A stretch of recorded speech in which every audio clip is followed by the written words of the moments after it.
From the mountains of central British Columbia to you listening around the world, this, my friends, is Spaced Out Radio. I am your host, Dave Scott, hanging out with you from the Captain's Chair of SOR headquarters. We welcome you to tonight's show on our terrestrial affiliates across North America and digitally on TalkStream Live and Revolution Radio. If you want to take a listen to our archives, they are free at youtube.com/Spaced Out Radio. Just do me the favor, hit that subscribe button. Our website, spacedoutradio.com, where we have a plethora of features for you, including rocking out to Bumblefoot and reading up on Captain Shirk's SOR Newswire. On Twitter, you can follow us at Spaced Out Radio, and on Instagram at Spaced Out Radio Show. Tonight's show is brought to you by Chive Charities. Help make the world 10% happier by visiting Chive Charities today. You can find them on our website. Gary Parker has always been a practical man, but after a compelling dream a few years ago, it has set Gary out on a journey of a lifetime to restore the Great Pyramid and Sphinx. Tonight, Gary will discuss how the revelation in a NASA photo led to the discovery of an alien message and how it is connected to the Great Pyramid. Yes, an alien visitation on July 26, 2016 changed everything for him as this being spoke to him telepathically. All answers are in this NASA photo. And this is where his story begins. Aliens, according to Gary, will return July 26, 2022, which will officially be my parents' 53rd wedding anniversary. And it'll happen in Jerusalem at Temple Mount. We're going to find out all about this. Then at the bottom of hour number 3, I will bring you the SOR Newswire, brought to you by Paranoia Magazine. Mr. Gary Parker, pleasure to have you back on the show. How are you? Good, Dave. Thanks for having me on. I'm really excited. Thank you. Me too, my friend. All right, let's kick things off here, because you were living a lifestyle. I believe you were a realtor, and you were somebody who was very much in the business world until you got woken up. Before you had this awakening, what did you believe about aliens and UFOs? Oh, I always believed in aliens. I always believed in UFOs. I knew they were out there. I just couldn't prove it. Now I can. Oh, okay. So what made you believe back then that they were real? Oh, just when I was a kid, I remember I was maybe 10 or 11 years old, and that book came out called Chariots of the Gods, and my local store there was like a pharmacy or something. I went up, and I'll never forget. I had heard it had come out, and this was like in 1969.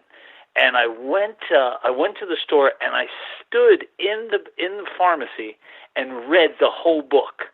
Eric von Daniken's book, Chariots of the Gods. Because I knew, even as a kid, you were so excited about alien space, that kind of stuff. And as soon as I read that book, I said, "Oh my God, this is real. This is for real. This isn't made up." Even at 11 years old, or however old I was, I knew it was real, and I've always believed it. Like I said, though, I never had any proof until now. All right. So what happened? Take us back to, the type of person you were before this encounter. What was a day in the life of you? Well, Dave, can I do one thing that I usually don't do this, but can I actually start off at the end real quick and tell your listeners how they can actually? Can I do that? Is that okay? Yeah, I don't want to take over your interview. I wanted to try something different, because I've been on a handful. I've probably been on 30 or 40 shows, and I think this is really going to work. So can I tell your listeners something? Let's do it. Okay. So guys, you listeners, listen. Do me a favor. If you really, really want to see an alien and you want to make a connection to an alien, and just know this: I've met with NASA, I've met with SETI, Search for Extraterrestrial Intelligence. I've been to Jerusalem, I've been to Egypt. But here's what I want you to do. If you guys would do this, okay? Here's what I'd like you to do. I would like you to go to a river. A river. It's got to be a river. It can't be. It can be a pond, but a river works better. Go to a river. Take off your shoes and socks. You have to be connected to the earth. Stand in the water. Only up to your ankles. You don't have to go in very deep, just so you're connected to the water and to the earth. And make sure you're not standing on a stone or rocks. Clear it out. Stand in the water. Face east. Face east. You can't have sunglasses on. You can't have jewelry on, anything like that. Face east. put your hands in the air, high above your head, and I want you to say these three. I want you to say this. Where I'm actually going to say it to you, and I'm going to say it to you in a mantra that I want you to say it. And when you say it, and also please don't go by yourself. Have a friend or a family member take their iPhone or cell phone and video this, because something will happen. Okay, so don't go alone. You can go by yourself, but you would want to see this later. Okay, so have someone with their phone videoing you. Stand in the water, face east, look up to the sky, and say these words. Now, they're in Hebrew, but you say them loud. You don't whisper them. You have to say them as loud as you can in this mantra. Okay, you ready, Dave? I'm ready. Okay, it goes like this. You say these words, and you say them 3 times. And when I say 3 times, I mean the whole phrase you say 3 times. You say this. I'm not going to do it as loud as you should do it, but this is the way you should do it. El, Kiddosh, Kiddosh, Kiddosh. El, Kiddosh, Kiddosh, Kiddosh. Heineni, Heineni, Heineni. You say that just the way I did it, loud, and you say it out like in a mantra, okay? What it is this. Water is a conduit between planes. You're connected to the earth. Your energy and the Earth's energy is going to send that message out. I know you guys know who Nikola Tesla was. He said if you want to know the secrets to the universe, you need 3 things. You need energy, you need pitch, and you need frequency and vibration. Vibration, frequency, and energy. The frequency and the vibration is coming from you yelling, being in the water, and the energy is also coming from the earth. It will open up a part of your brain, and you will make a contact with El. El is the name of the ancient god. Actually, it was the first name for God, and it means power. And the other words mean this: Kadosh, Kadosh, Kadosh means holy, holy, holy, and Heineni, Heineni, Heineni means I'm here, take me. And that was actually what Abraham said to God back in biblical times. So say those words, and you will make a connection. That's it, Dave. Now we can go back on to all right. I guess we could end the show now. You've already given the secret. No. Yeah. I want it. It's almost like all how right. when go ahead. I'm sorry. No, I'm just teasing. Oh, go no. What I'm saying is a lot of times when you go see an action movie, they always start off with action, and then it slows down. So I wanted to start with a big explosion, and then now we can talk regular. Go ahead. All right. So, what kind of person? Okay, before you had your alien experience, what kind of person were you previous to this encounter? Well, what I was in real estate, but I was a real estate developer. So I would buy some property and I'd build some homes, or I'd build maybe an apartment complex, something like that. And then I was a pitch man in the movie business. So I would go to MGM, I would go to Sony, and I'd pitch stories, me and a couple writers, and I would be the salesman. I'd go in and tell the story, and we'd either get a deal or we'd get kicked out. So I was kind of a fun guy. Go ahead. Oh, okay. So going from the movie business where you're a pitch man and just, trying to drum up some ideas, and that's a tough life. I know a couple of people who do that. I don't envy anybody who does that. But, did you find yourself kind of at a transition point before this happened? Yes. What happened was I probably had 4 or 5 different projects in the works. Everything was moving forward. But then around 2008, 2009, everything fell apart. I mean, everything fell apart. And I thought to myself, what is going on here? This is crazy. So, and when I say everything fell apart, I mean everything fell apart. Relationships, business deals, everything. And I'm kind of a real positive guy, and I don't drink and I don't do drugs. And I thought, how is this happening to me? Well, a few years later, I found out why it happened to me. I ended up having to move from Sherman Oaks in Los Angeles. Where I lived for like 35 years. I had to move out to Phoenix, to Arizona, and then that's when all this stuff started happening to me. Interesting. So take us back to the night of July 26, 2016. Describe the day before leading up to this. Well, let me, if I can describe the year before that would even be better. Sure, we got time. Is that okay? Let's get into it. Yeah, what we got lots of time. Was, as you know, as I told you, I was a pitch man, and I would always, in the movie business, and I would always try to come up with the biggest ideas I could come up with. And one idea I came up with when I was in Phoenix, I said, wonder how one person can help create world peace. And I thought, well, what if the world had a project where everybody would chip in? And my idea was to restore the Great Pyramid and the Sphinx. And when I say restore them, just make them look nicer, because they look like they're falling apart.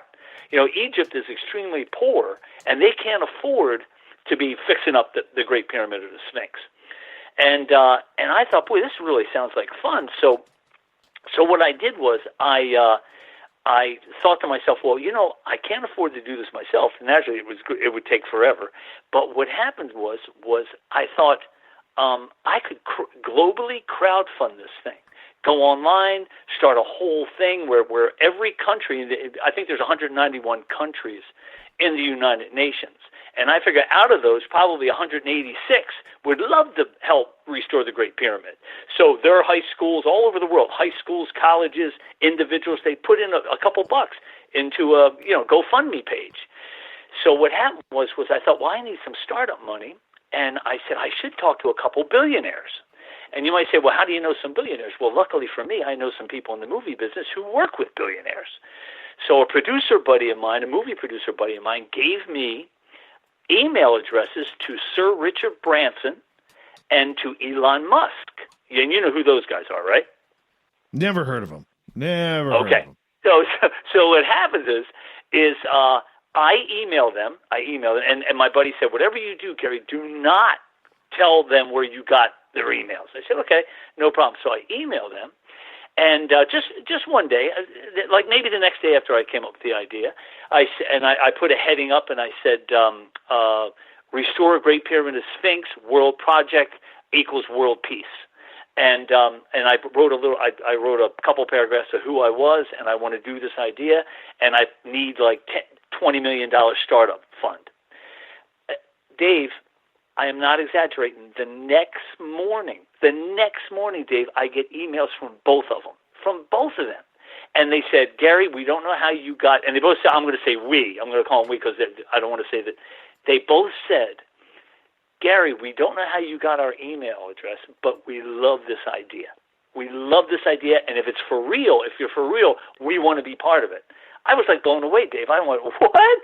Because you throw stuff out there. It's like doing a pitch in Hollywood. You go in and you tell someone an idea, and they look at you like you have two heads. They don't say anything, and the next day they say, yeah, we're going to buy your idea. Now, that's how strange it was. It was like impossible that this had happened. So I emailed them back right away, and I said, guys, this is for real. I'm for real. I've built homes in Los Angeles. I know how to do things. This is I did a ballpark. It's going to probably take $12 billion in 10 years to complete. I said, also, I got to deal with the Antiquities Authority in Egypt. They both emailed me back again and said, well, whatever you have to do, do it, and then contact our, they had offices in New York. They both did. And they said, this is our foundation. This is the person you'll contact. Keep us in the loop. I said, okay, great. So what happened was, Dave, I was over the moon. I was on cloud nine. I said, my God, this is going to really happen. So what I did was I kind of put the cart before the horse, and I thought, well, wonder where I could put men and machinery on the Giza Plateau, which is sacred property. You can't just go on there and do it. But I really wanted to check it out. So what I did was I went to a NASA website, and I downloaded one photo, just one, of the Giza Plateau that was taken by the International Space Station on July 26, 2012. So what happened was as you know, when you're looking at that photo from the International Space Station, it's shot from 200 miles above Earth. So everything looks small. The pyramids look small. Everything looks small. You can see Cairo to the east, and you see the Giza Plateau, which is 13 square miles of nothing but desert. So all of a sudden, I zoom in. I zoom in on the Great Pyramid, which nobody does. Most people just look at it and they just say, oh, let's look at the next photo. I zoom in and I see that from 200 miles up, it looked like clouds. But as I zoom in, right beside the Great Pyramid, on the sand beside the Great Pyramid, running east and west on the north side of the Great Pyramid, I see that these clouds are starting to form letters. And the letters look like ancient Hebrew, kind of Aramaic, maybe even Greek. And since I don't know any of that language, I said, well, I better write that down because those look like letters. Now, when I say letters, Dave, they were probably between 50 and 60 stories tall because the Great Pyramid's so big. In order to see them from 200 miles above, they were huge. So what I did was I wrote down. I got a piece of paper and I wrote down the letters, and I took a picture with my phone, and I sent the picture to a couple Judaic scholars and Aramaic scholars. One guy here at the University of Arizona, who's a Judaic scholar, and then in the Middle East, I sent it to some Judaic scholars and to a couple Egyptologists. So the next, maybe 2 days later, I get an email from, when I sent the photo, I said, are these words, do they say anything? So I get an email back from this guy from the University of Arizona. His name is Dr. Wright. And he says, yeah. He goes, it says, I am that I am, creator of all things. I go, what? And then he says, where did you find this? He said, call me. So I call him, and I tell him where I find it in a NASA photo. And he says, well, I got to meet you because I want to see this NASA photo thing. So in the meantime, like later on that day, the Judaic scholars from the Middle East emailed me back, and I had sent them some other writing that I had found on the Giza Plateau, right in the sand, in the photo. And they said, they translated it, and it said, God and the Lord of the underworld in a thing called Proto-Hebrew, which is ancient Hebrew. So I said, oh my, they said, where did you find this? And they said, can you send us the photo and circle it in red so we can see it? So I did, and I sent it to them, and they said, you photoshopped this. And I said, no, go to the NASA website. You'll see it. Maybe about a day or two later, they emailed me back, and they said, you didn't Photoshop this. So are you still there, Dave? I can't hear you. I'm here. I'm just listening into the info like the audience, man. I'm taking it all in. Sometimes the phone goes off once in a while, and I was hoping I didn't lose you. So anyway, so all this stuff is happening. And then, like I said, this was a year before 2016. So this was 2015. So all of a sudden, Dave, all this stuff is happening, and I go to bed one night. Now, Dave, you don't know me, but I sleep like a rock. I like stay in one place. I don't move, and I sleep for like 8 hours. My whole life I've been like that. And I dream sometimes, but not usually. All of a sudden, in one dream, a guy's voice says to me, "Hey Gary, go down to the river." It actually says, "Go down to the river and say these words in Hebrew." And the words were Father, Father, Father, Holy, Holy, Holy, Kadosh, Kadosh, Kadosh.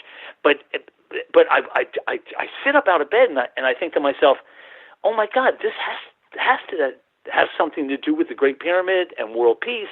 And so I'm thinking it's just a positive vibe. So I'm definitely going to go down the river. Well, luckily here in this part of Arizona, there's a river called the Gila River, spelled Gila River. Okay, a lot of times because it's in the middle of the desert, it's dried up. But for some reason, there was a ton of water in it. So I that morning I get up, I go right down to. Oh, first of all, I didn't know how to say it in Hebrew, so I called a rabbi in Phoenix and I said, "Can you translate this for me into Hebrew and tell me how to spell it phonetically?" And he did. So I practiced for about maybe 20 minutes, and I go down to the river. And I go stand in the water, and I yell up those words. I yell up those words in Hebrew real loud. Nothing happens because I figure something was going to pop up or appear in the sky. So I stand there. I do it again. I do it like 3 or 4 times. Nothing happens. Dave, the next night, I'm sound asleep. I have my laptop. It's open. It's not closed, and it's not on. But I'm sound asleep. All of a sudden, I see a light flash on, and it's a laptop. It flashes on, and there's the NASA photo. The NASA photo is on the laptop, and from the distance, Dave, I can see not only writing in this picture, I can see faces. I can see it looked like a collage of faces and buildings, and you just wouldn't believe what is in this photo. I said, oh, my God, I made a connection. So naturally, the next morning, I ran down to the river, and I said the words, and I yelled up to him. I said, hey, whoever this is, if you need my help, if this is positive, if this is a good omen, I said, because I'm not going to do anything bad, I said, I'm your guy. I'll help out any way I can. So pretty much that's how it all started, Dave. What did you know, as we got about 2 minutes to go here before we go to break at the bottom of the hour, what did you know about Egypt previous to this? Well, not a lot. I mean, naturally, I read a lot of books on it, and when the King Tut came to Los Angeles, I went there like every day, and I've seen a lot of movies. I watch it. I always watch Ancient Aliens, and I love the show, and I love the whole thing about it. So I may have known a little bit more than some people, but pretty much just a regular knowledge of what people have. You know what I mean? Nothing special until this happened. Right. Right. Yes. So what's going on in your mind when this is happening? Well, I'm super excited. Like, I'm not afraid. There's no fear at all. It's only excitement, and that I'm going to be able to hopefully be a messenger and show everybody what I see, and actually confirm a lot of the stuff that's on Ancient Aliens and a lot of what people believe. And that's what I've been trying to do for the past 4 years. All right, I'm showing our YouTube crowd right now the photo that you took with the weird writing that's right below the big pyramid here, just so that they can have a little bit of a look here going on. And the big thing that I would say to a lot of people in regards to this is, how do you know, and maybe with only 30 seconds left, how do you know that this is not shadowing? Oh, it could be. It could be. I don't know. I mean, I don't think so. Plus, all the images and the words are all about what we've learned through the Bible, the Torah, all those books. So it could totally be shadowing, though. I could be totally wrong, but I don't think so. But it could be. Well, I think you're class enough to have an open mind about that, because I mean, there is something that is intriguing about this topic. So, Gary, I'm going to get you to hold on here, because we are going to go to break at the bottom of the hour. Gary Parker is our guest. Messages on the pyramids. Aliens, humans, ancient scripts. We're going to get into it all with Gary Parker coming up here on Spaced Out Radio right after this.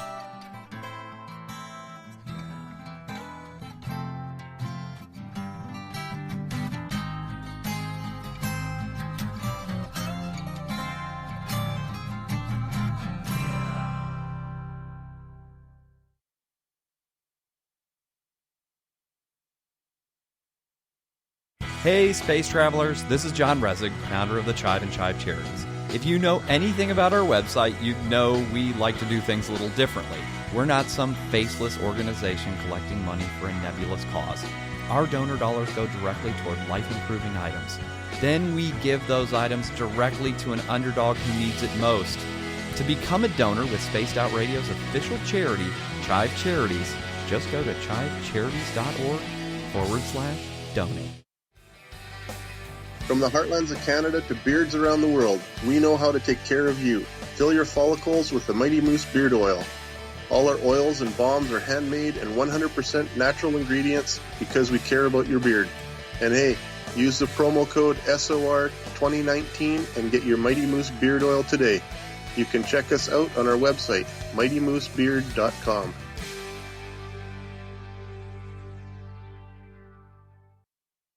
Hello, this is your guitar man, Ron Bumblefoot Thal, and I have to tell you, I love the response I get for Little Brother is Watching from Spaced Out Radio fans. It's amazing how music can inspire and make people think deeper about what's going on in the supernatural world.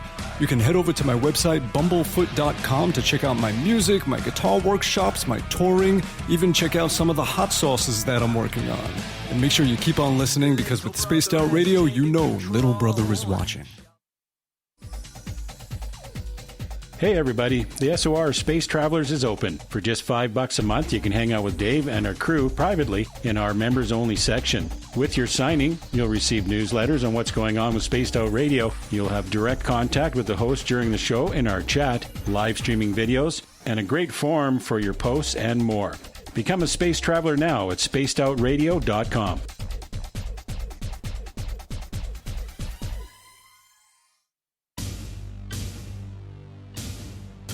You wanted new SOR gear, and now you can have it. The SOR Vault is fully stocked with t-shirts, hats, hoodies, mugs, and everything in between, with great logos for you to choose from. So head on over to spacedoutradio.com, click on the SOR Vault, and go shopping. Pricing is quite affordable, and you can look good representing your favorite show. So go to our website and pick up your new SOR wear at the SOR Vault today. If you like it hot, real hot, then heat up your meals with Bumblefoot hot sauce. Get your Bumblefoot hot sauce today. The sauce, Bumblicious, and the 4 million Scoville unit Bumble. We're going in hot, real hot, coming out even hotter. Keep the milk nearby and tantalize your taste buds tonight. Bumblefoot hot sauce, available now at kajans.com. Cold drinks, great food, and the best music in Vancouver. The Moose Vancouver is the place to be, open until 2 a.m. nightly. Everything on the menu starts at just $6.95. Who serves food that cheap anymore? At the Moose, you'll never know who you'll run into. Rock stars, actors, athletes. It's the place everyone wants to be. So join us at the Moose Vancouver, the official party bar of Spaced Out Radio. Hello, Space Travelers. It's me again, Carl. Don't forget to join the Space Travelers Club for just $5 a month, and follow Spaced Out Radio on Twitter at Spaced Out Radio. Our Instagram, Dave Scott SOR. Our Facebook page is Spaced Out Radio Show. Our archives are free at youtube.com/Spaced Out Radio. Come woo it up with Spaced Out Radio today. Bye!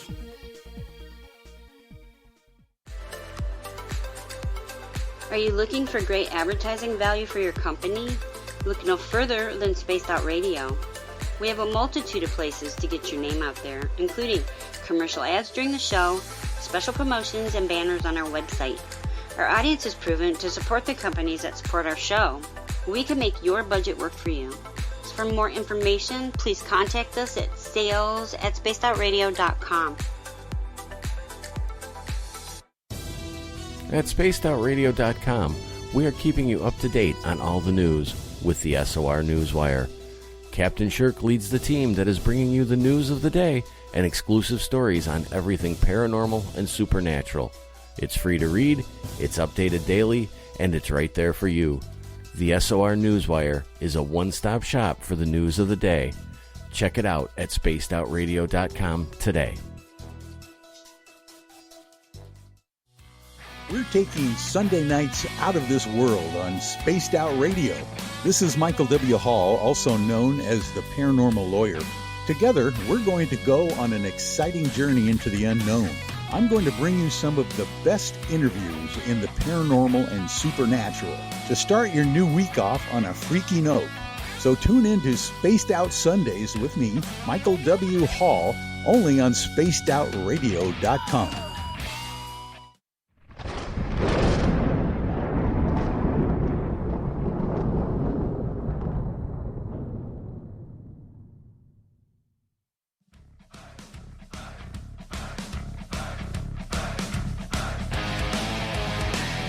Welcome back to the second half hour of Spaced Out Radio tonight. I am your host, Dave Scott, sitting in the captain's chair of SOR headquarters. Good to have each and every one of you with us tonight. We want to remind you that if you've missed portions of this show or others, you could check out our free archives by going to youtube.com/Spaced Out Radio. Just do me the favor, hit that subscribe button.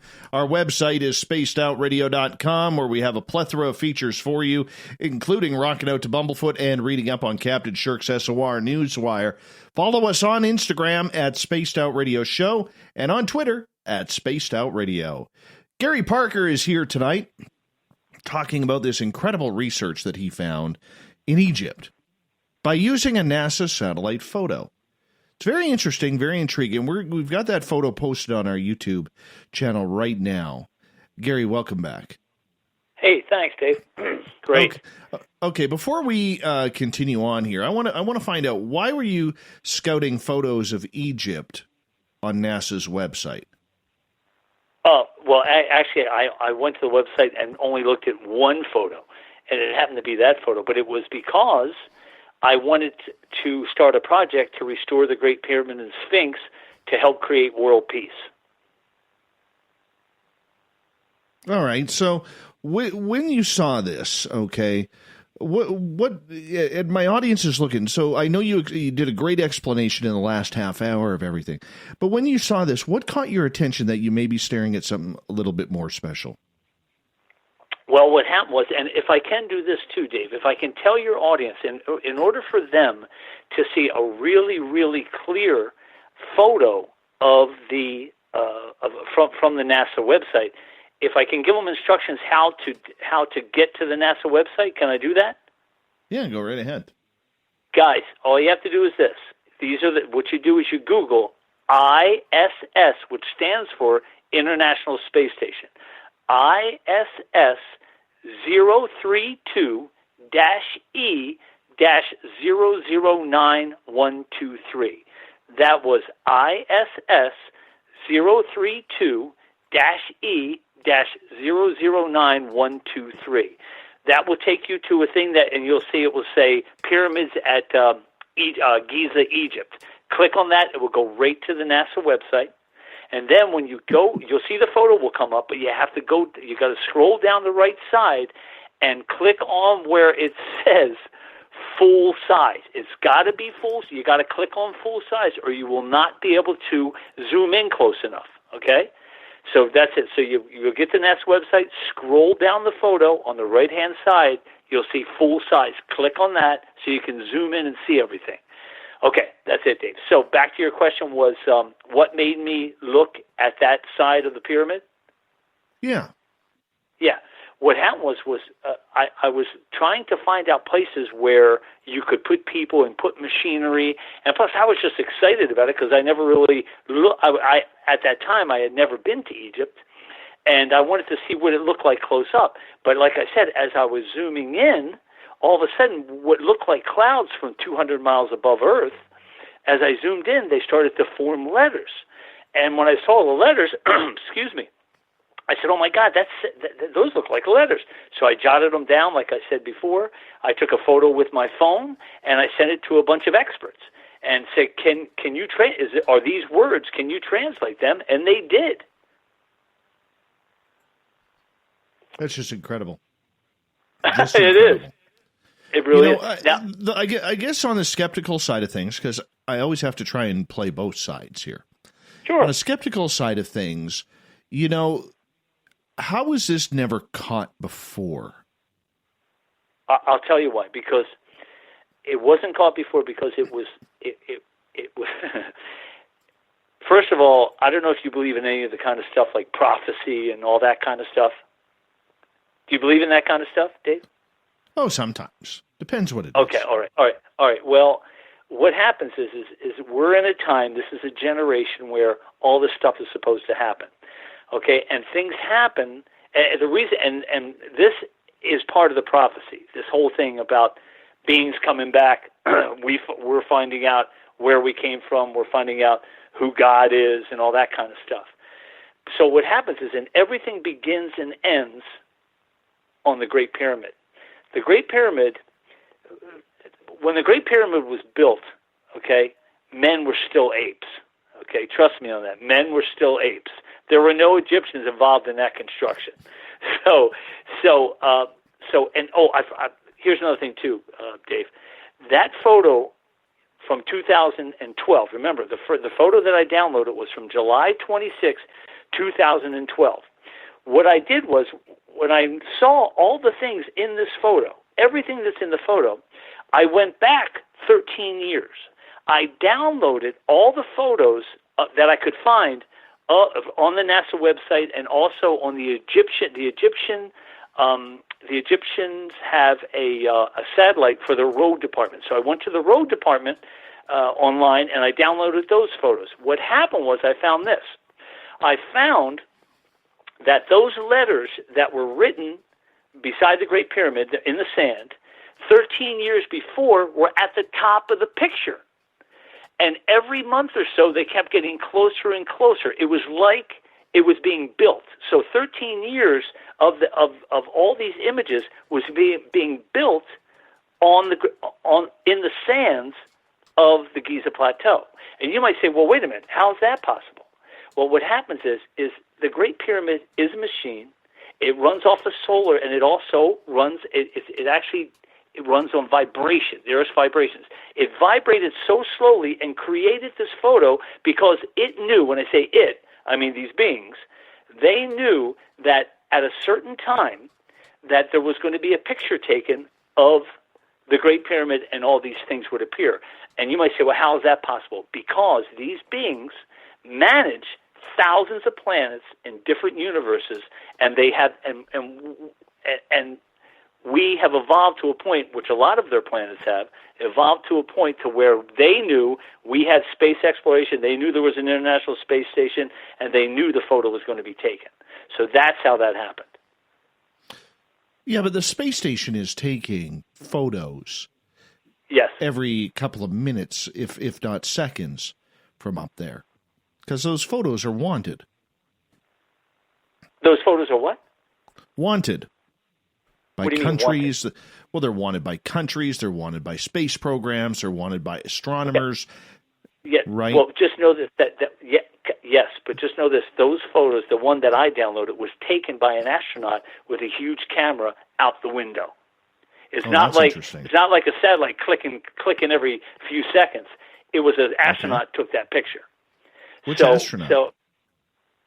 You know what? That's a good question. I don't know, but I knew it a couple of years ago, but I forgot who it was.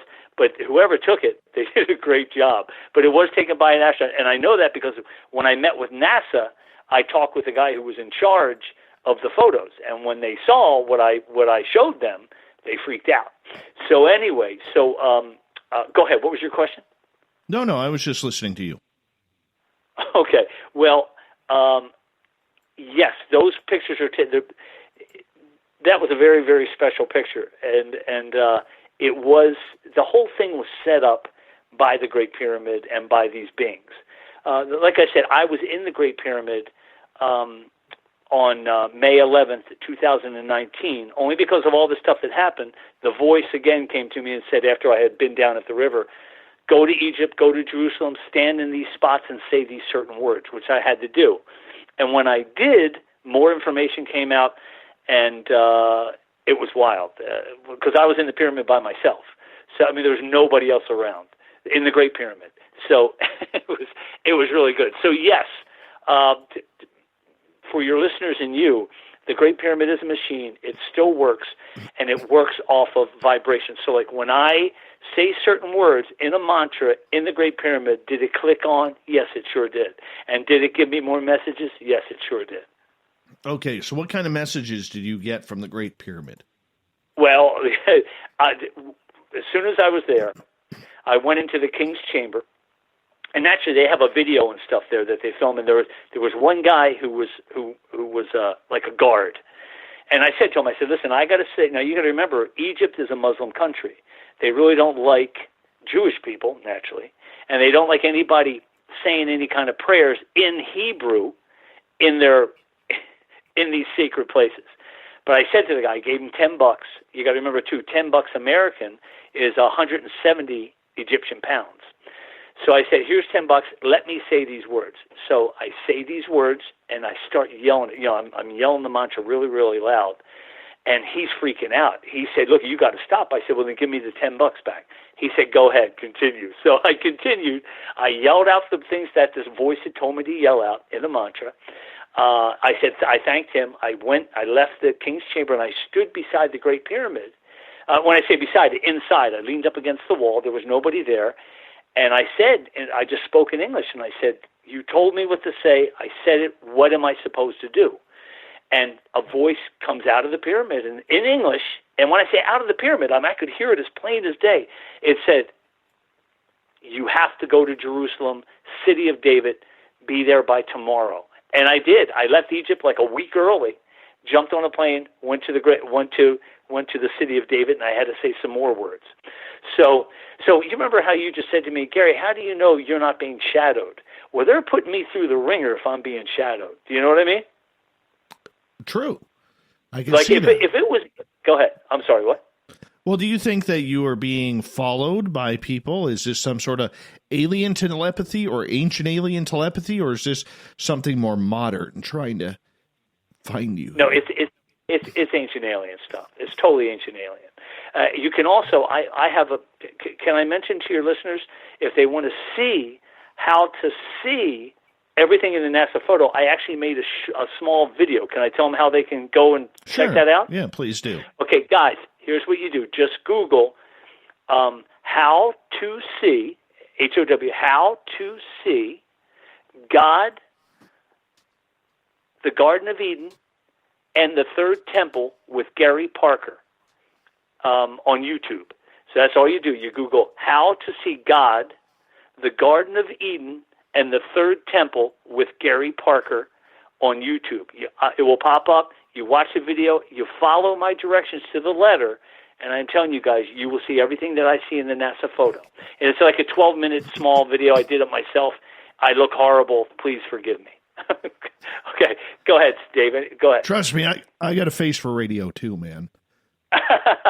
Dude, it's just, I was cute when I was younger because I always had girlfriends, but now that I'm older, I got ugly. What can I do? Yeah, I know the feeling. I know the feeling all too well. I'm a harsh critic. I saw your picture. You're not ugly. You're not that old either. No. I way too old, way too gray. You know, that's funny. But anyways, you got good hair. You got a good head of hair. Go ahead. This is true. You do. You have good hair. I guess that's what really matters. That's what really matters. That's all that matters. Seriously. All right. So here you are. You're spreading the love of this photo. You mentioned that you got a hold of somebody at NASA. Who did you get a hold of, and how did this come about? Sure. What happened was after I had gone to the after I saw all the things on the NASA on the NASA photo, and I went and I visited with the Judaic scholar down at the University of Arizona. And I showed him, and he was freaking out. He goes, Gary, this is just too much. This is crazy. Now, this guy actually worked on the Dead Sea Scrolls. You're familiar with those, right, Dave? Yes. Yeah. So, yes, and this guy really knew his stuff. I mean, he was a real smart guy, but he was freaking out. So what happened was I said, you know what, I should contact NASA. It's their photo. I found all this stuff. I should get together with them. So I contacted a guy by the name of General Pete Worden, W-O-R-D-E-N, General Pete Worden. His first name's Simon, middle name Pete, but they call him Pete. So, and just like the billionaires, when I emailed them, I emailed this guy, and he was actually running. He was the president of a place called Ames Research Center in Northern California. He was in charge of the robots up on Mars, okay? Well, Dave, he emails me back the next day. He says, what did you find? Send it to me. Just like that. What did you find? Send it to me. And I'm thinking, this guy has 10,000 employees. I can't believe he responded so quickly. But then I thought, no, he knows it's something because he probably has never gotten an email like this. You know what I'm saying, Dave? Right. So what did your email say that may have sparked his interest? Well, right at the heading, I said, found ancient Egyptian message on Giza Plateau in Egypt. The next day he emailed me and said, send me it. I want to see it. Send it to me. So I said, oh, my God. Just like getting an email back from Sir Richard Branson and from Elon Musk. It blew me away. So I sent it to him. The next morning after he got it, or maybe afternoon, he said, I can't see it. I said, General, I emailed him back. I said, General, call me, and I'll tell you how to see it. But I also told him, I said, you have to have a laptop computer, and you have to have a dark room, okay? So he says, and he wrote me back, okay. So he calls me here at the house, and he said, okay, I'm in the dark room. I have the laptop. I said, okay. I said, now download the photo. He said, I have that downloaded. I said, now zoom in, and I pointed out the area, and I said, now zoom in on that. Now lift up the computer, reach your hand on the computer, and tilt it back a little bit so the screen is kind of going towards the tabletop. I said, it should pop out like a 3D photo. He said, I see it. Just like that. He goes, I see it. I said, okay, now I want you to see this other thing. So I said, move a little further north, move over to the right. Now zoom in, not 2 foot. And I said, but not before I'm sorry, Dave, I'm tongue twisted. I said to him, I said, General, I said, now don't zoom in too close because the pixels will make it blurry. I said, so zoom out a little bit, now tilt it. Do you see a huge serpent or a snake? He goes, yeah. He goes, Gary, it popped out like a 3D photo. I said, yes. I said, now move to your left a little bit. All of a sudden he goes, Gary, you know what? He says, I see everything. I'm going to send a couple guys out to meet with you. I said, fantastic. So he sent out a couple scientists. A week later, they flew out from Northern California, from NASA, Ames Research Center, and they meet me, and they want to see everything. They want to see everything, so naturally there's a place over here that it's actually a fire station, and they have a private room where it gets real dark. It's like a meeting room. I take them in there. I show them how to see everything, and they're freaking out. They both were astrophysicists, and anyway, they were very, very nice. So then they said, Gary, can we film you down at the river? I said, absolutely. So they have their phones. They film me down at the river. I do the whole spiel. And they go, look, we'll be back in touch with you. I said, fantastic. So they leave. I swear to God, Dave, I wait a week. I don't hear anything. I email and I call. I not only email, but I also call the general. The phone's disconnected, and I have a block from my email going to NASA. Wow. They shut you out. I know. Well, you know what? I figured that might happen because they're thinking, how did this clown in Arizona figure all this stuff out? Now, the cool news is that it bothered me a little bit, but I thought, you know what, whatever. But maybe 4 weeks later, I see on the internet that General Pete Worden, he retires from NASA, and he goes with Stephen Hawking. They team up with a Russian billionaire, and they start this project called the Breakthrough Initiative. It's like a huge thing for space exploration and aliens. I said, oh, my God, this is horrible. So he cashed in. Well, I guess he showed it to Hawkins, and he showed it to this Russian billionaire, and they funded this project and made him the president of it. So anyway, so then I thought, well, you know what? Those kind of things happen. You can't worry about him. Let him cash in on it. I got to keep showing everybody what's going on. So what happened was, Dave, is in November of 2019, I met with SETI. You know SETI, right? The Search for Extraterrestrial Intelligence. What happened was they have a division. It's called SETI, UCLA at SETI. Okay. And the guy who runs the thing is an astrophysicist. He's a professor. His name is Jean-Luc Margot. Young guy, really nice, like 33 years old, really, really smart. I tell him, I email him. I say, I want to come. I want to meet with you. I want to show you what I showed NASA. And he goes, sure, come on in. Go to his office, turn out all the lights.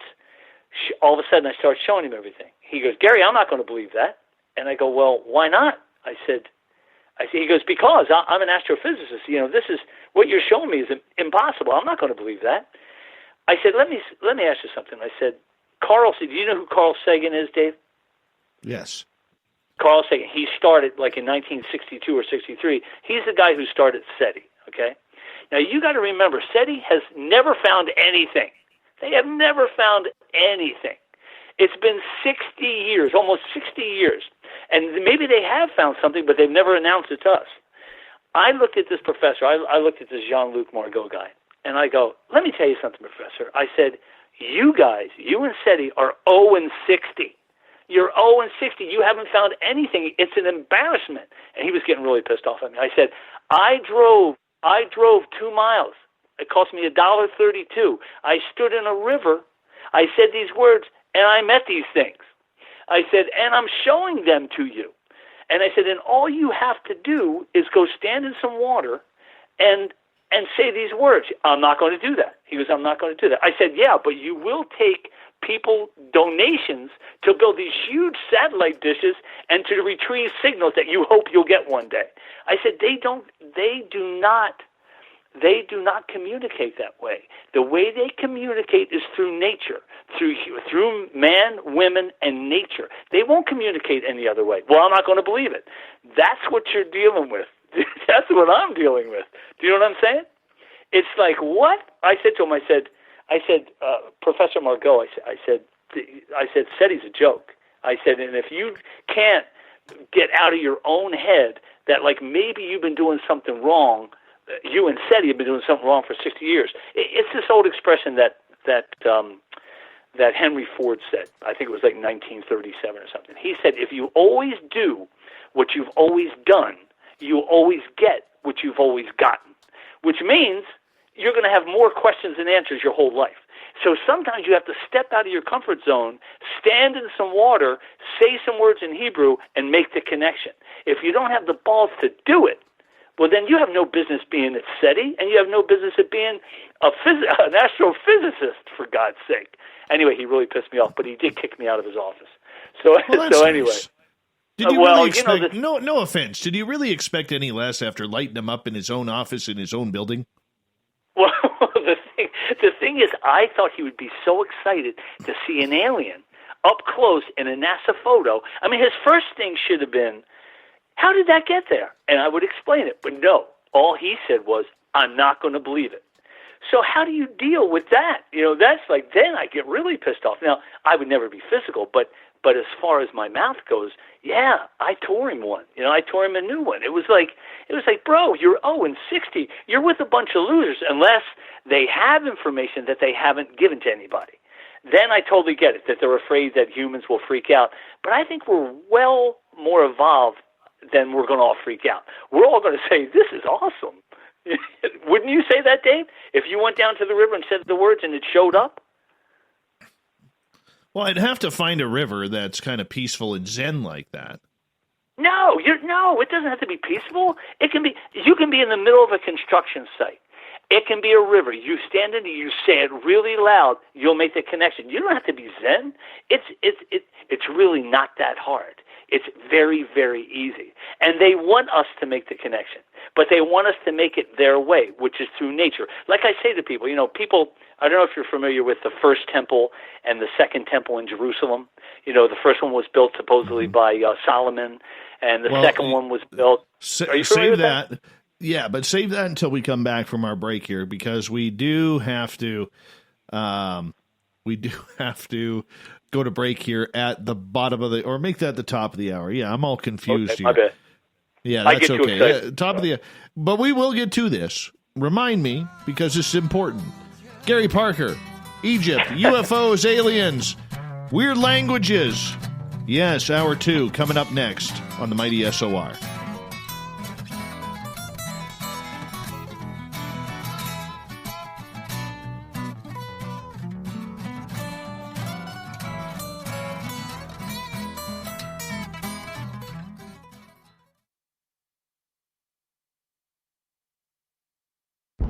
Are you intrigued by Paranormal Talk Radio? You'll love the new Paranormal Radio app from TalkStream Live.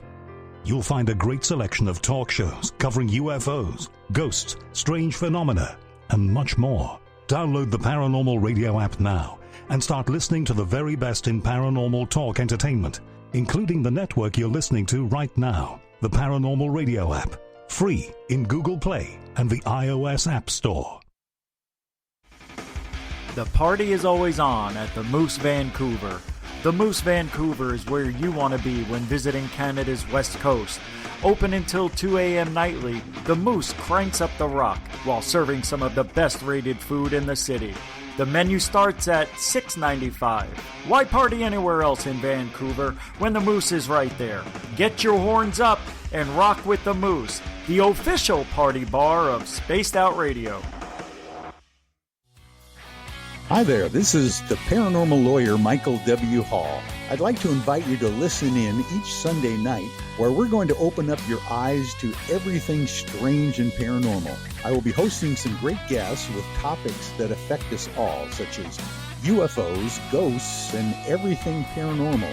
Let's learn together on Spaced Out Radio Sunday with myself, Michael W. Hall, the paranormal lawyer at spacedoutradio.com. For the price of 1 cup of coffee a month, you can become an SOR Space Traveler. The Space Travelers Club is a place where you can interact with other listeners, either live during the show or on our great forum. We want your stories, pictures, comments, and ideas. You'll get live video streams, exclusive content, and be a part of our newsletter. Stay in touch with everything SOR. The Space Travelers Club is just $5 a month at spacedoutradio.com.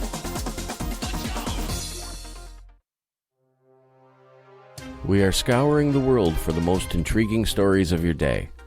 Take the time to read up on the SOR Newswire, where our team, led by Captain Shirk, will deliver to you some of the best paranormal and supernatural news, along with some stories that will blow your mind from the weird to the wacky. It's the news outside the news that piques interest, and that's what we're looking to deliver to you. The SOR Newswire, only at spacedoutradio.com. Hello, space travelers. It's me again, Carl. Don't forget to join the Space Travelers Club for just $5 a month and follow Spaced Out Radio on Twitter at Spaced Out Radio. Our Instagram, Dave Scott SOR. Our Facebook page is Spaced Out Radio Show. Our archives are free at youtube.com/Spaced Out Radio. Come woo it up with Spaced Out Radio today. Bye!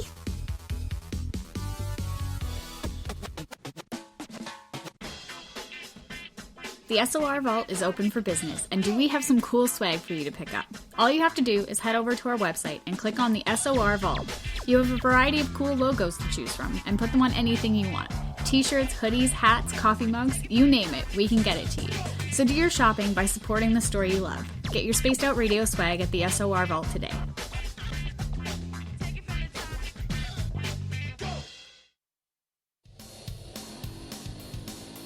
We all know on Spaced Out Radio we love a good beard and mustache, so why not take care of your facial hair with Mighty Moose Beard Oil? Made in Canada, we're taking care of beards and stashes around the world. We use 100% natural ingredients with our oils and balms to make your whiskers feel silky smooth. Use promo code SOR2019 at mightymoosebeard.com today.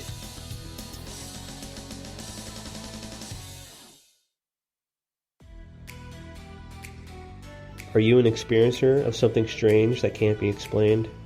Do you want help finding out what's going on? I'm Ryan Stacy, head of the Experiencer Support Association, otherwise known as TESSA. We've teamed up with Spaced Out Radio to investigate cases filled out in the SOR Sightlines report. We are independent and there's no cost to what we do. All we need is your experience. Let's find out what's happening together on the SOR Sightlines report. I'm feeling a little spicy tonight. What to do? What to do? Why not get Bumblefuck? 4 million Scoville units of pure hard rock. Bumblefoot hot sauces come in 3 flavors. The burning Bumble. Tone it down a bit with Bumblicious and throw the sauce on everything. Spice it up. Bumble me, baby. Bumblefoot hot sauce. Get it today at kajans.com. Hi, this is Amber Beckrud, and I want to invite you to subscribe to our YouTube channel where we store all of the SOR show archives for free. And as an added bonus, every 2 weeks I'm posting brand new content on Cryptid Tales, where I will get into some of the spookier legends and folklore from around the world and tell the stories that go with them. Find us at youtube.com/Spaced Out Radio and check out Cryptid Tales today. Drop a comment and let me know what you want to hear. See you there. Get your horns up with me on Spaced Out Radio. This is Ron Bumblefoot Thal. Come tune in to SOR where you can hear me rock out with Little Brother is Watching, the official theme song of Spaced Out Radio. And then come on over to bumblefoot.com where you can find out about my tour schedule, my music, and everything else. Bumblefoot.com keeps you up to date on what I'm doing and the best way to stay in touch with my music and music camps. Sign up for my newsletter at bumblefoot.com and remember, Little Brother is Watching. Hey, space travelers, this is John Resig, founder of the Chive and Chive Charities. If you know anything about our website, you know we like to do things a little differently. We're not some faceless organization collecting money for a nebulous cause. Our donor dollars go directly toward life-improving items. Then we give those items directly to an underdog who needs it most. To become a donor with Spaced Out Radio's official charity, Chive Charities, just go to chivecharities.org/donate. You're listening to Spaced Out Radio with Dave Scott. Follow Dave on Twitter at Spaced Out Radio and on Facebook, Spaced Out Radio Show. Hour number 2 of Spaced Out Radio is underway tonight. I am your host, Dave Scott. Thank you so much for joining us.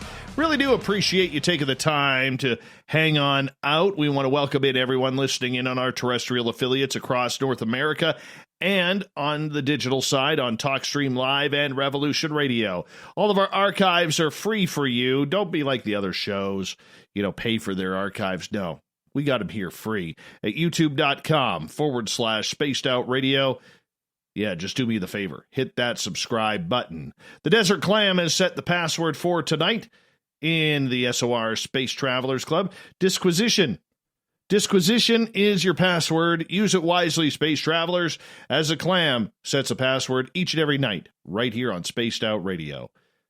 Our website, spacedoutradio.com, where we have a plethora of features for you, including rocking out to Bumblefoot and reading up on Captain Shirk's SOR Newswire. Follow us on Instagram at Spaced Out Radio Show and on Twitter at Spaced Out Radio. Gary Parker is our guest tonight on the show. We are talking Egypt. We're talking the pyramids. We are talking ancient messages. Because a few years ago, he found something a little strange in a NASA photograph. Could it have been ancient scripture? Was it shadows that just hit it perfectly? We really don't know. Gary, welcome back. Hey, thanks, Dave. This is fun. All right. So right before the break, we were talking about the hidden messages. We were talking about, whether or not, there were people out there who were kind of chastising, your own research. And it's a little frustrating when people, aren't jumping on the bandwagon as much as you see it. I've had it happen to me, and it's an uncomfortable feeling. So, you go to NASA, you try and show them something, and they're kind of buying it. SETI, which doesn't believe in anything, they don't even believe they exist. They kind of shoot you down. What do you do from there? Oh, well, as you can probably hear from my voice, is that I'm obsessed with this. So, which I think I'm supposed to be. So I never stop. So what happens is I keep jumping around, because as you know, I told you meeting with SETI was in November 2019, and in May I was in Jerusalem. I was in Egypt, and then I was in Jerusalem for a month.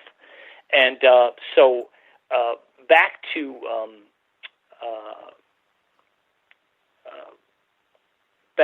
what am I thinking? There's so many thoughts going through my head. Back to May of 2019, and I'm in Jerusalem. And I have to go to, I know what it was we were talking about. First of all, we got done of that Jean-Luc Margot, the professor. And then I was talking to you about the first, second, and third temples. Remember that? Yes. Yeah. So anyway, so this, man, Dave, I'm losing my mind. So hold on. So, you know what, if I could do this also, if any of your listeners would like to have a copy of these photos or to see the photos, not just the NASA photo, but all these other things I'm talking about, that I do have an email address that I can give them that they can always email me so I can send them things. Can I give that, Dave? Yeah, go for it. Guys, if you want some photos and you want some explanations and stuff, feel free to email me at G for Gary, g.parker, P-A-R-K-E-R, 36 Gary, G-A-R-Y, at AOL.com. That's g.parker, 36 Gary, G-A-R-Y, at AOL.com. So yeah, feel free to email me any questions or anything like that. So anyway, so what happened was, yeah, it was totally frustrating that all this stuff was happening. But the cool thing was a few people had heard me on the radio, and I started getting like a little bit known. And people, even in the area here in Arizona, they wanted to see it. So I showed them, and then they said, Gary, do you think we could go down to the river and try some things? I said, absolutely. So we went down the river. They said the words. They asked, like some of them were hurt. Like one lady had arthritis in her knees, and she asked, is there any way that could be healed? And I said, hey, give it a shot. Let's see what happens, because I really believe that the river, the Gila River here, can actually heal you. And which is funny, it's called the Gila River with a G, G-I-L-A, but it's pronounced Gila River. And I thought to myself, you know what? Because the lady actually called me about 2 weeks later and said, Gary, my knees have felt better than they've ever felt before in the last 20 years. I said, oh my God, maybe that's what I'm supposed to do. Like take a shot, get somebody out here who's sick, have them stand in the water, and maybe it can heal them. So what I did was I went around to here in Arizona. They have some cancer places and stuff. So I went in. I said, "Listen, is there any way somebody would like to try to come down the river and stand in the water?" Well, Dave, naturally, people thought I was out of my mind. They kicked me out of the offices. They said, "Look, man, that's crap. Get out of here." And I'm telling you, nobody would even give a shot. And I mean, I knew a couple people in the community here who were dying. They had they had already gone through chemotherapy. They had no chance. They would not do it. They said, no, well, I'm not going to do it. I thought, really? So anyway, so I guess what I'm saying here, Dave, is if you have any listeners who are in Arizona or are going to be coming down to Arizona and they want to give it a shot, I would love to do it. I would love to have them come down and stand in the water and give it a shot, because anytime you read in the Bible or any of these holy books, somebody's being healed in water. So I figure, what the heck? Let's give it a shot. What do you think, Dave?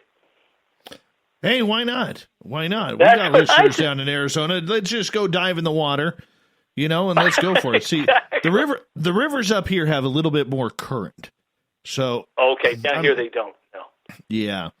You go a little bit deep in the water, like knee deep in the water. You're going to be pushed over here. And then some sturgeon are going to eat you, and it's just not a good sign. Not a good sign. Well, another thing about the Gila River, it goes south. It goes south into Mexico. And I found out that if you draw a straight line going west from the Great Pyramid, one of the lines goes right through the Gila River down by Mexico. So what happened was, since that happened, I here in a place called Tucson, Arizona, just a little bit northeast of Tucson, in the hills or mountains of Tucson, there's a place called Mount Graham. And Mount Graham is where the Vatican in 1984 built this huge observatory. There's a huge telescope. And I said, well, I wonder if that has something to do with the Great Pyramid and the line that runs through the Gila River south by Mexico. So I went down to Tucson and I met with two Jesuit priests. And these guys, the Jesuits, are the guys who run the observatory there. Now, the two I met were not, they weren't astrophysicists. They had nothing to do with the observatory. But I met with them, friend of a friend. I got a meeting. I went to lunch. And I said, guys, why did they build that observatory there? Like, why did the Vatican build that? And they said that the Vatican believes that before God and Jesus comes back to earth, it becomes back to Jerusalem, they're going to come to the American Southwest, a.k.a. Arizona, first. I said, you're kidding me. They go, no. And they said, Gary, if you draw a line west from the Great Pyramid, it runs not too far from here. I go, I did know that. I said, I can't believe you guys knew that. So there's so much more to the Vatican being at Mount Graham at the observatory than meets the eye. So what happens is, Dave, up here in a town called Florence, Arizona, which is an hour from Tucson. It's an hour northwest of Tucson. There is this giant monastery from the Greek Orthodox Church, and it's Dave. It's massive. It's massive. And I thought, what the hell is that doing in Florence, Arizona? So I get a meeting. After I met with the Jesuits, I maybe about a couple weeks later, I get a meeting, and this was like 4 years ago. I get a meeting with the main guy at the Greek Orthodox Church at the monastery in Florence. It's this real old guy. He may have been 90, 91, maybe late 80s. Anyway, he was really old, and you got to know there's like 200 monks that live at this monastery. There are a bunch of dudes that wear all the black outfits, and they're monks, and they publish books, and they print stuff, whatever. So I meet with this guy at his office, and I go in and I go, "Hey, Father," because you have to call him Father. I say, "Father," I go, why did you guys build this monastery here?" And Dave, he says to me, "The Greek Orthodox Church believes that before God and Jesus return to Jerusalem, they're going to come to Florence, Arizona first." And I go, "Really?" So then I went and got my laptop. I showed him what I had found, and he goes, "Gary, I'm not going to believe this. I'm not going to believe this." I said, "Yeah, but it's what you guys are doing. It's true. What you believe is kind of true. I found it here in the Gila River. Saying the words. It made everything." And pretty much he kicked me out of his office. So anyway, yeah, how about that coincidence? Another office. You just keep getting booted out everywhere, man. Oh, my God, I get kicked out of everywhere. And I said to him, "You know what? I've been kicked out of NASA. I've been kicked out of SETI. I'll see you later." So anyway, longer story longer, all these things are coming together and stuff. So, yeah, it's wild. Also, Dave, and I apologize to your audience that I've been skipping around, but guys, you got to know I've been doing this nonstop for 5 years. And I have. I've flown to Egypt for this, and I've flown to Jerusalem for this, and all my information is free. It's all free. I don't write books. I don't have videos or DVDs. It's all free. I'm not charging anything. So what happens is, Dave, is when I go to Jerusalem and I say these words, there's just a little bit south in Jerusalem of the oh my God, the big round thing. What's it called? We said the Temple Mount. Temple of Doom. Yeah, the Temple Mount. Oh my God. Oh, sorry. Just south of that is the city of David. Well, the city of David, as you guys know, is where David and Goliath, where he had all his people there and everything. He had the Ark of the Covenant there.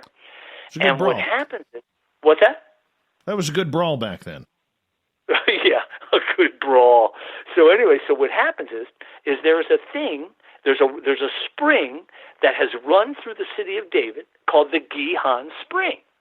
So the Gihon Spring has been running for thousands and thousands of years. It's the only natural water source in all of Jerusalem.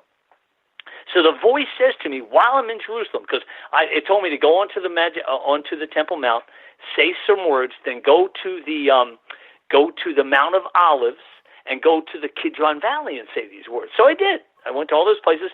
I said these words, and I yelled them really loud, which was bad because they have armed guards there. They're the military, the Israeli military, and they grabbed me and they said, "What are you doing?" I said, "Well, I'm supposed to say these words." And they said, "Well, you can't do that because there's Muslim people here, there's Jewish people here, there's all kinds, and you can't be doing this." I said, "I know, but luckily for me, they got to me too late. I had already done it. So I think somebody had complained." So what happens is I go down to the city of David, to the Gihon Spring, because the voice said to me, "Go and stand in the Gihon Spring." So I go down, and you got to remember the Gihon Spring runs through a cave called Hezekiah's Tunnel.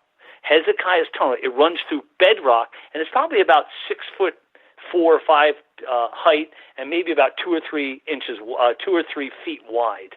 So and now you got to remember, Dave, when I'm in the spring, that, like I said, the spring's running through this tunnel for almost a quarter of a mile, it's completely dark. But there are tour guides, one tour in front of me, one tour behind me. And I say to the tour guys, now you got to remember, they're Jewish, so they're not going to be too upset with me. So I said, guys, I got to stand in the water here. Can you stop the tours? Can you stop the tour just for like 4 minutes, 3 minutes? Let me say my thing. And they go, well, what are you going to say? I told them what I was going to say in Hebrew. And they go, okay, we got no problem with that. So I'm standing in Hezekiah's tunnel in the Gihon Spring yelling out this stuff in Hebrew. And I mean like really loud. And so it's echoing and everything. So I get out, and I figure something's going to happen. Something's going to appear. Dave, nothing appears. Like I'm thinking I'm in Jerusalem. Something's bound to happen. Nothing happens. But that night, I go to bed. The voice comes to me again, and it says, Gary, we're going to show you Noah and Noah's Ark. Swear to God, no. Just like that. Yeah, no, just Dave, like that. Dave, this is insane, but I'm telling you, we're going to show you Noah. You totally hit the blackout on the bingo card there with that one, man. It's unbelievable, Dave. It's unbelievable. Plus, but you got to remember, I think I'm putting in my time. It's been almost 5 years. Right. After 4.5 years, they told me to go to Egypt. I flew to Egypt. They told me to go to Jerusalem. I'd only been in there to Egypt 3 days. I actually had to spend an extra $500 for a flight because I had to change my flight. So I'm thinking, you know what? It's totally worth it. I'm going to do whatever the voice tells me to do, just so it doesn't say kill anybody or sacrifice any animal. I will not do that. Okay, and I think they know that about me. So, Dave, did you want to say something, Dave? Because I know I just keep running my mouth. Go ahead. Did you want to say something? Well, no, I'm just kind of going along here, trying to, the whole. Okay, let's go down the Noah's Ark row. What information were you given there? All right, here we go. So what happens is, I'm there, and I figure, well, they're going to show me Noah's Ark in a dream, or they're going to show it to me on the internet, or something like that. Nothing. I get nothing, and I'm really kind of pissed off about it. Even though, if listeners, please, if you ever have a chance to go to Egypt and to go to Jerusalem, oh my God, please do. The people. I don't care what you hear about Jerusalem, about like bombing or terrorists. Oh my God. In the city of Jerusalem are the nicest Muslims, Jews, Christians. It's unbelievable. They treated me like a king. And in Egypt, they even treated me better. It was unbelievable. I swear to God, Dave, they treated me like a pharaoh. No, I did not stay in a 4-star hotel or 5-star hotel. I stayed in a 1.5-star hotel, but they treated me like I was in a 5-star hotel, and it was in the Muslim district. The Muslim people there were so nice. Oh my God. Guys, I am telling you, if you have a chance, please go. And don't believe all the reports that there's terrorists running around and stabbing people. These are people that have families, and they're just it was the best experience I ever had in my life. So anyway, okay, so Dave, what happens is, back to Noah and Noah's face. So what happens is, Noah's in Noah's Ark. So what happens is, I get back to Arizona, and I'm doing some research and stuff, and all of a sudden, this photo, like I said, I don't know a lot about a lot of things, but I see this photo of Gobekli Tepe in Turkey. Now, if your listeners know anything about Gobekli Tepe, it's a 13,000-year-old temple that was built. They don't know who built it. They don't know anything about it. All they know is it's some kind of temple. And 13,000 years ago, they were brewing beer in this temple. And it has these huge stones. As a matter of fact, I sent you a couple of the photos, Dave. You can check them out. So these, it looks like aliens, these huge stones. And on the stones are pictures of animals and kind of like insects, like spiders and snakes and it was built 13,000 years ago. They used the temple for 1,500 years, and then they meticulously, they very carefully backfilled it. They backfilled it so someone could find it later on. And 13,000 years later, a guy by the name of Schmidt, a Professor Schmidt, I can't remember his first name, he unearthed it, okay? He unearthed it. It took him 20 years to unearth just one section of it, okay? So what happens is I notice that on the pillars are these, not only is there animals and stuff, but there's this thing, it looks like a huge, almost like a diamond-shaped or a round, like a boat, I don't know if you ever heard the expression or the word coracle boat, okay? In cuneiform, back in, what was his name, when they found all those clay tablets, I can't remember what it was, Mesopotamia, I can't remember.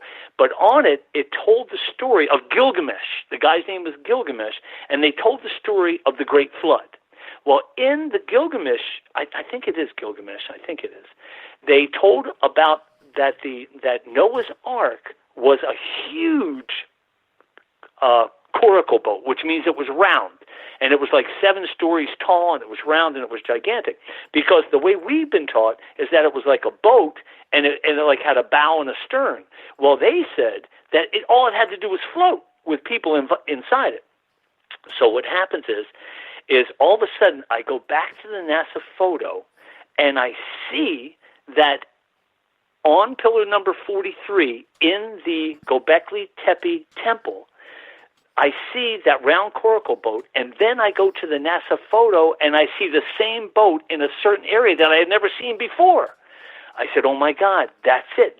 So I saw the coracle boat on the pillar number 43 on the Gobekli Tepe temple in the NASA photo.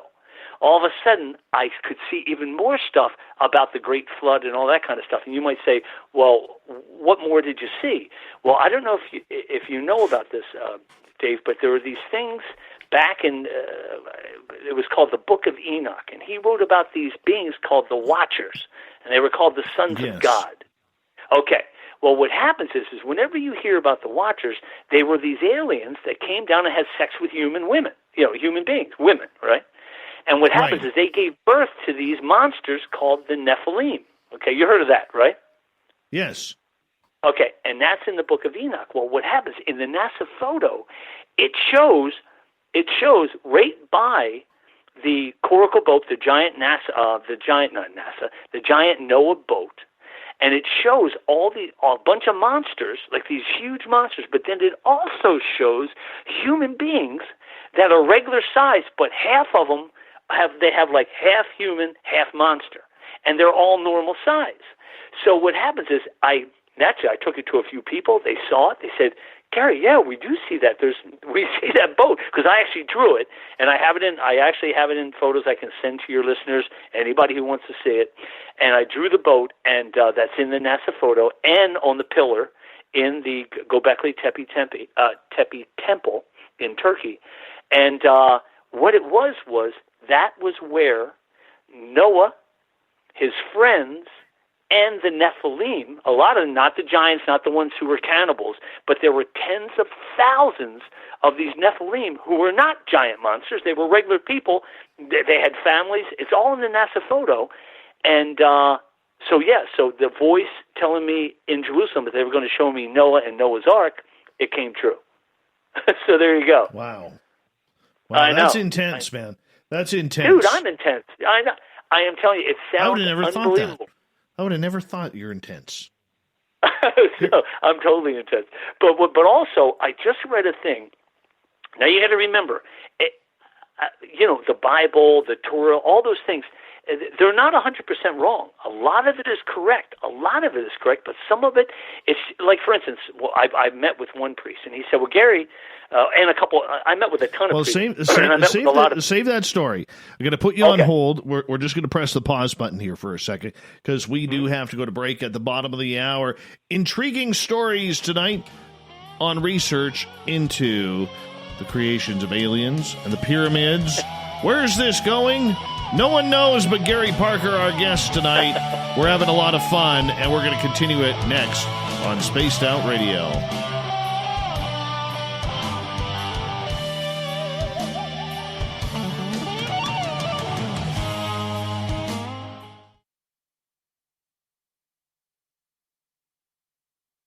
Hey, space travelers, this is John Resig, founder of the Chive and Chive Charities. If you know anything about our website, you know we like to do things a little differently. We're not some faceless organization collecting money for a nebulous cause. our donor dollars go directly toward life-improving items. Then we give those items directly to an underdog who needs it most. To become a donor with Spaced Out Radio's official charity, Chive Charities, just go to chivecharities.org/donate. Cold drinks, great food, and the best music in Vancouver. The Moose Vancouver is the place to be, open until 2 a.m. nightly. Everything on the menu starts at just $6.95.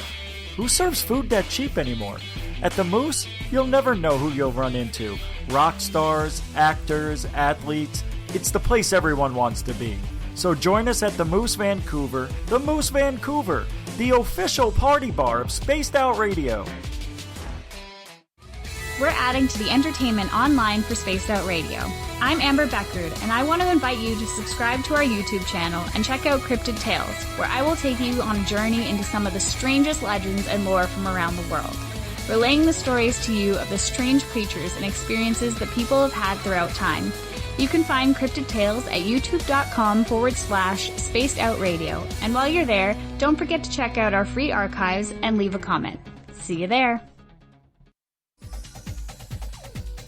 Hey everybody, the SOR Space Travelers is open. For just $5 a month, you can hang out with Dave and our crew privately in our members-only section. With your signing, you'll receive newsletters on what's going on with Spaced Out Radio. You'll have direct contact with the host during the show in our chat, live streaming videos, and a great forum for your posts and more.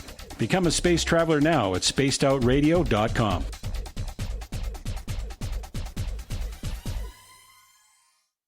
Hello, this is your guitar man, Ron Bumblefoot Thal, and I have to tell you, I love the response I get for Little Brother is Watching from Spaced Out Radio fans. It's amazing how music can inspire and make people think deeper about what's going on in the supernatural world. You can head over to my website, bumblefoot.com, to check out my music, my guitar workshops, my touring, even check out some of the hot sauces that I'm working on. And make sure you keep on listening, because with Spaced Out Radio, you know Little Brother is watching. Hello, Space Travelers. It's me again, Carl. Don't forget to join the Space Travelers Club for just $5 a month and follow Spaced Out Radio on Twitter at Spaced Out Radio. Our Instagram, Dave Scott SOR.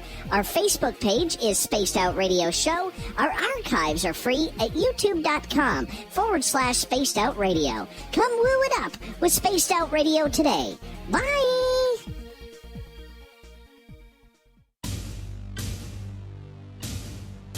You wanted new SOR gear, and now you can have it. The SOR Vault is fully stocked with t-shirts, hats, hoodies, mugs, and everything in between, with great logos for you to choose from. So head on over to spacedoutradio.com, click on the SOR Vault, and go shopping. Pricing is quite affordable, and you can look good representing your favorite show. So go to our website and pick up your new SOR wear at the SOR Vault today.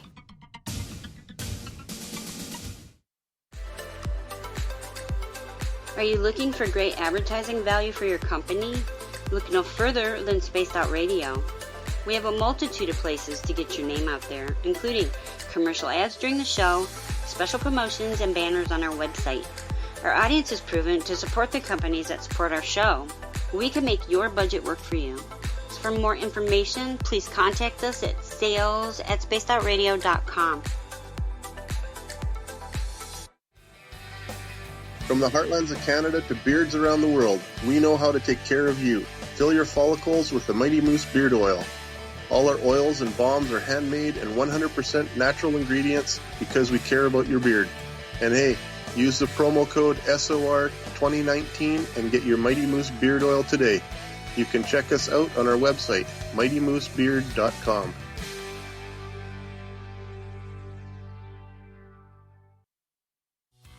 We're taking Sunday nights out of this world on Spaced Out Radio.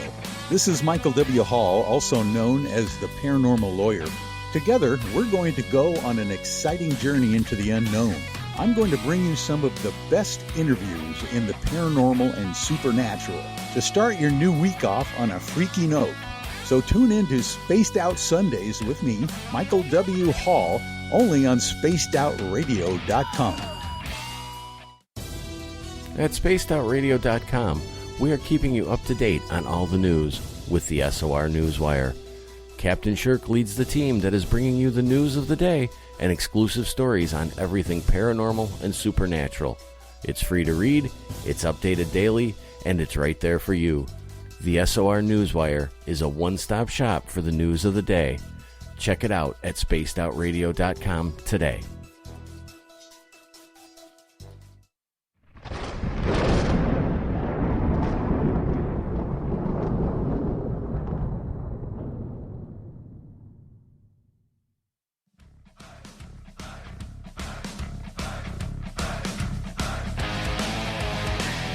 We passed the halfway point of Spaced Out Radio tonight. I am your host, Dave Scott, sitting in the captain's chair of SOR headquarters. Thank you so much for joining us. Really do appreciate you taking the time. Want to remind all of you that if you've missed portions of this show or others, check out our free archives by going to youtube.com/Spaced Out Radio. Just do old Davey the favor, hit that subscribe button. Our website, spacedoutradio.com. We have a plethora of features for you, including rocking out to Bumblefoot and reading up on Captain Shirk's SOR Newswire. Follow us on Twitter at Spaced Out Radio and on Instagram at Spaced Out Radio Show. Tonight we are talking all about Egypt. Messages hidden in the pyramids. Oh, it's kind of cool. And where else this may go. Our guest tonight, Gary Parker, is leading us on a voyage of absolute intrigue tonight on information that he has found. It all started with a NASA photograph. He's like, hey, there's something weird here. And that's where the journey began. Gary, welcome back. Hey, thanks, Dave. Hey, Dave, actually, the journey began when I came up with that idea to restore the Great Pyramid and the Sphinx. Yes. Yeah. No, hey, I've been living it. Anyway, go ahead. I didn't mean to correct you. Oh, no worries. All right. Yeah. Let's get to Noah's Ark here, because here you are, trying to track down Noah's Ark. You're climbing over Mount Ararat from Gobekli Tepe, which is about 380 miles away. You've got your oxygen mask, your backpack filled with all sorts of granola. All right, fill us in. What did we miss? Well, what's really funny is when you say that, like Mount Ararat, everybody who's climbed up Mount Ararat has always found Noah's Ark. You ever notice that? Like everybody. Well, we found wood. We found this. But don't you think that they would have used the wood to build some houses or something? But anyway, yes, 380 miles south, right by the border of Syria, where Turkey and Syria are, is Gobekli Tepe. And that's where Noah's Ark ran aground. But I know what I was saying at the end there. I was talking about how the Bible and the Torah and other religious books are a lot of them are correct. And as a matter of fact, there's a place in France called Lourdes, and it's I don't know if you ever heard of it, but there was a lady there back in the late 1800s. Her name was Bernadette, Saint Bernadette. Her name was Subaru, believe it or not, her last name. And I just found this, that she actually had 5 prophecies, and 4 of them have come true. Well, what's funny is the 5th prophecy is exactly what I found. She said what I found, and I actually emailed the church and the priest at Lourdes to let them know that her 5th prophecy is coming true. So, yeah, that was wild. So, yeah, I wanted to just put that in there. So let's get back.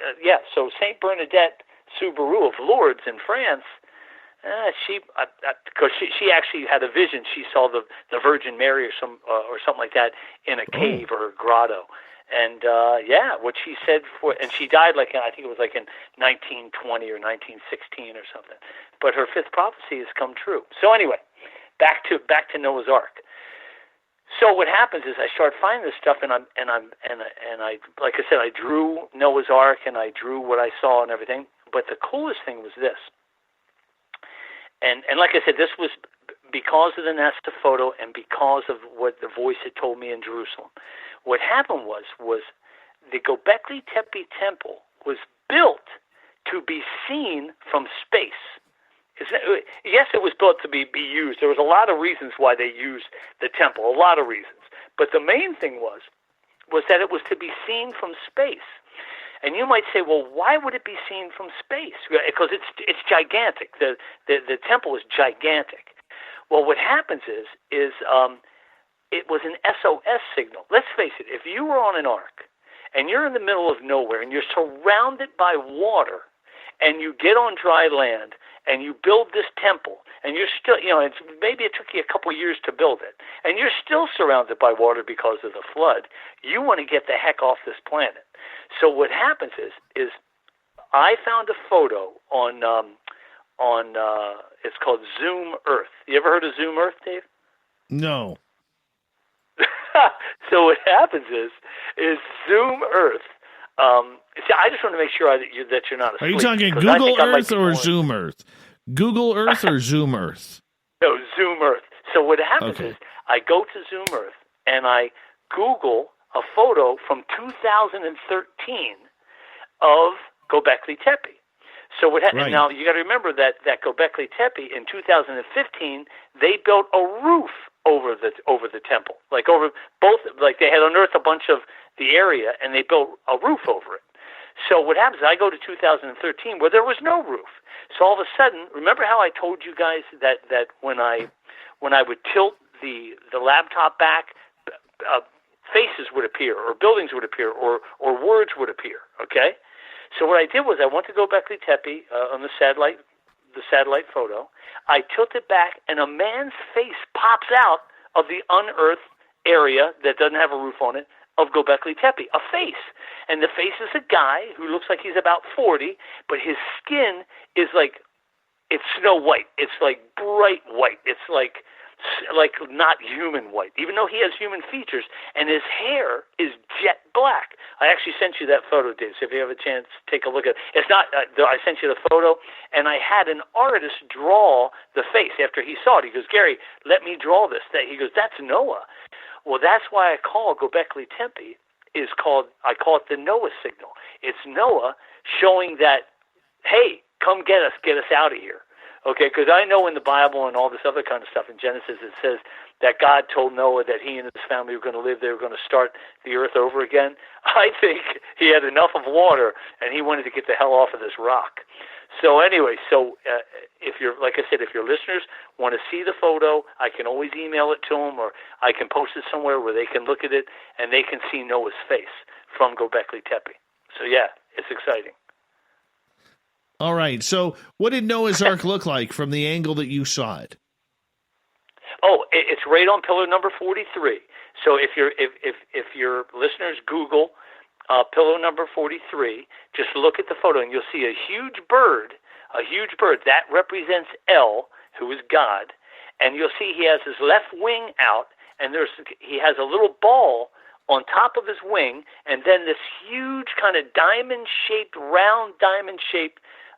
It almost looks like three baskets at the top, and he's kind of, the bird is actually kind of like juggling them and that round ball is actually the earth, and that's Noah's Ark on top of the earth. So what he was doing was he kind of like balancing whether or not Noah, the Nephilim, and Noah's friends were all going to live or not, and they did, and that's why in Genesis it says that great men of renown came after the flood, and people say, well, how is that possible when it was only Noah and his family? How could these, when they say great men of renown, they're talking like Hercules or Ulysses or what was the other guy's name? Anyway, so all these people who were like giants and huge men. And that's how they did it, because it wasn't just Noah and his family. It was Noah, his family, friends, and a bunch of Nephilim, who were the kids of the Watchers and human women. Did I answer your question? I feel like I'm just I keep talking. Not really, but that's okay. I got a good rope. I can pull that rope back.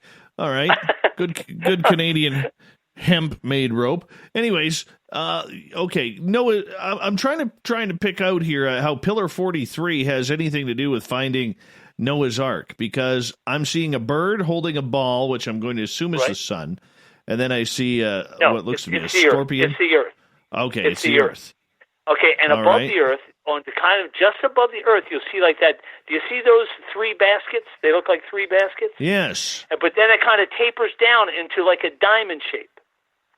Can you see that? I see that. That's Noah's Ark. How do you know? How do you know? Yeah. Well, because that's what the voice told me. And I found it in the NASA photo. It's in the NASA photo. That's exactly what it is. So yeah, that's how I know it is. Now I have emailed all the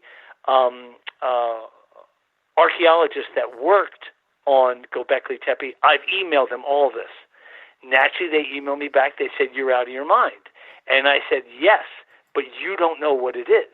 I said, "I know what it is." And that bird represents El, which is a god. That little ball represents Earth. And the other birds represent minor gods. So there's the big god, who is El, and then all these minor gods that help him out. There's thousands of them. So, and like I told you before, the bird is actually in its position where it kind of has its right wing up and its left wing down and its head pointed in the opposite direction. Can you see that on there, yes. Dave? Yeah, well, what Dave, that is, yes. that represents the constellation of Cygnus, which is known as the Northern Cross or the Swan. So yes, that's what that represents. And also, the snakes represent the Watchers. The snakes represent the Watchers, and the spiders represent the Nephilim and the Watchers who fell from heaven. That's what the spiders represent. And also, the H's. You see those H things? They look like H's.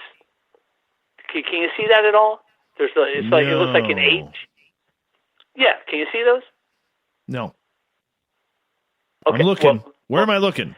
Well, on the photo. Well, anyway, they're all over the place. It looks like an H, like two things. So, what happens is those H's represent the gates of the temple in heaven, which is the eternal temple, which is the third temple that's going to appear in Jerusalem with El on July 26, 2022. Okay, why July 26, 2022? What's happening there? Are we going to get some aliens or what? Yeah, the main alien is going to show up. That's going to be El. He's huge, and I sent you the photo. That's the guy who I outlined in red on the Giza Plateau. You can see his whole profile. His head is like Nefertiti. It's huge, and it goes out of frame. But what happens is this: in the month of July, there's going to be an event in the constellation of Cygnus. And how will we know this? Because the sky on Earth, with the naked eye, you'll be able to see it will turn red. Not the whole sky, but a section will.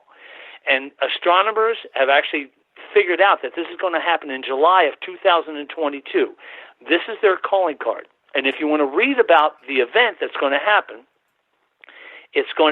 all you have to do is Google this: K is in cat, I is in ice. Oh, did I say K is in cat? Yes, K is in kick. I'm sorry, guys. I'm losing it because I've been talking so much.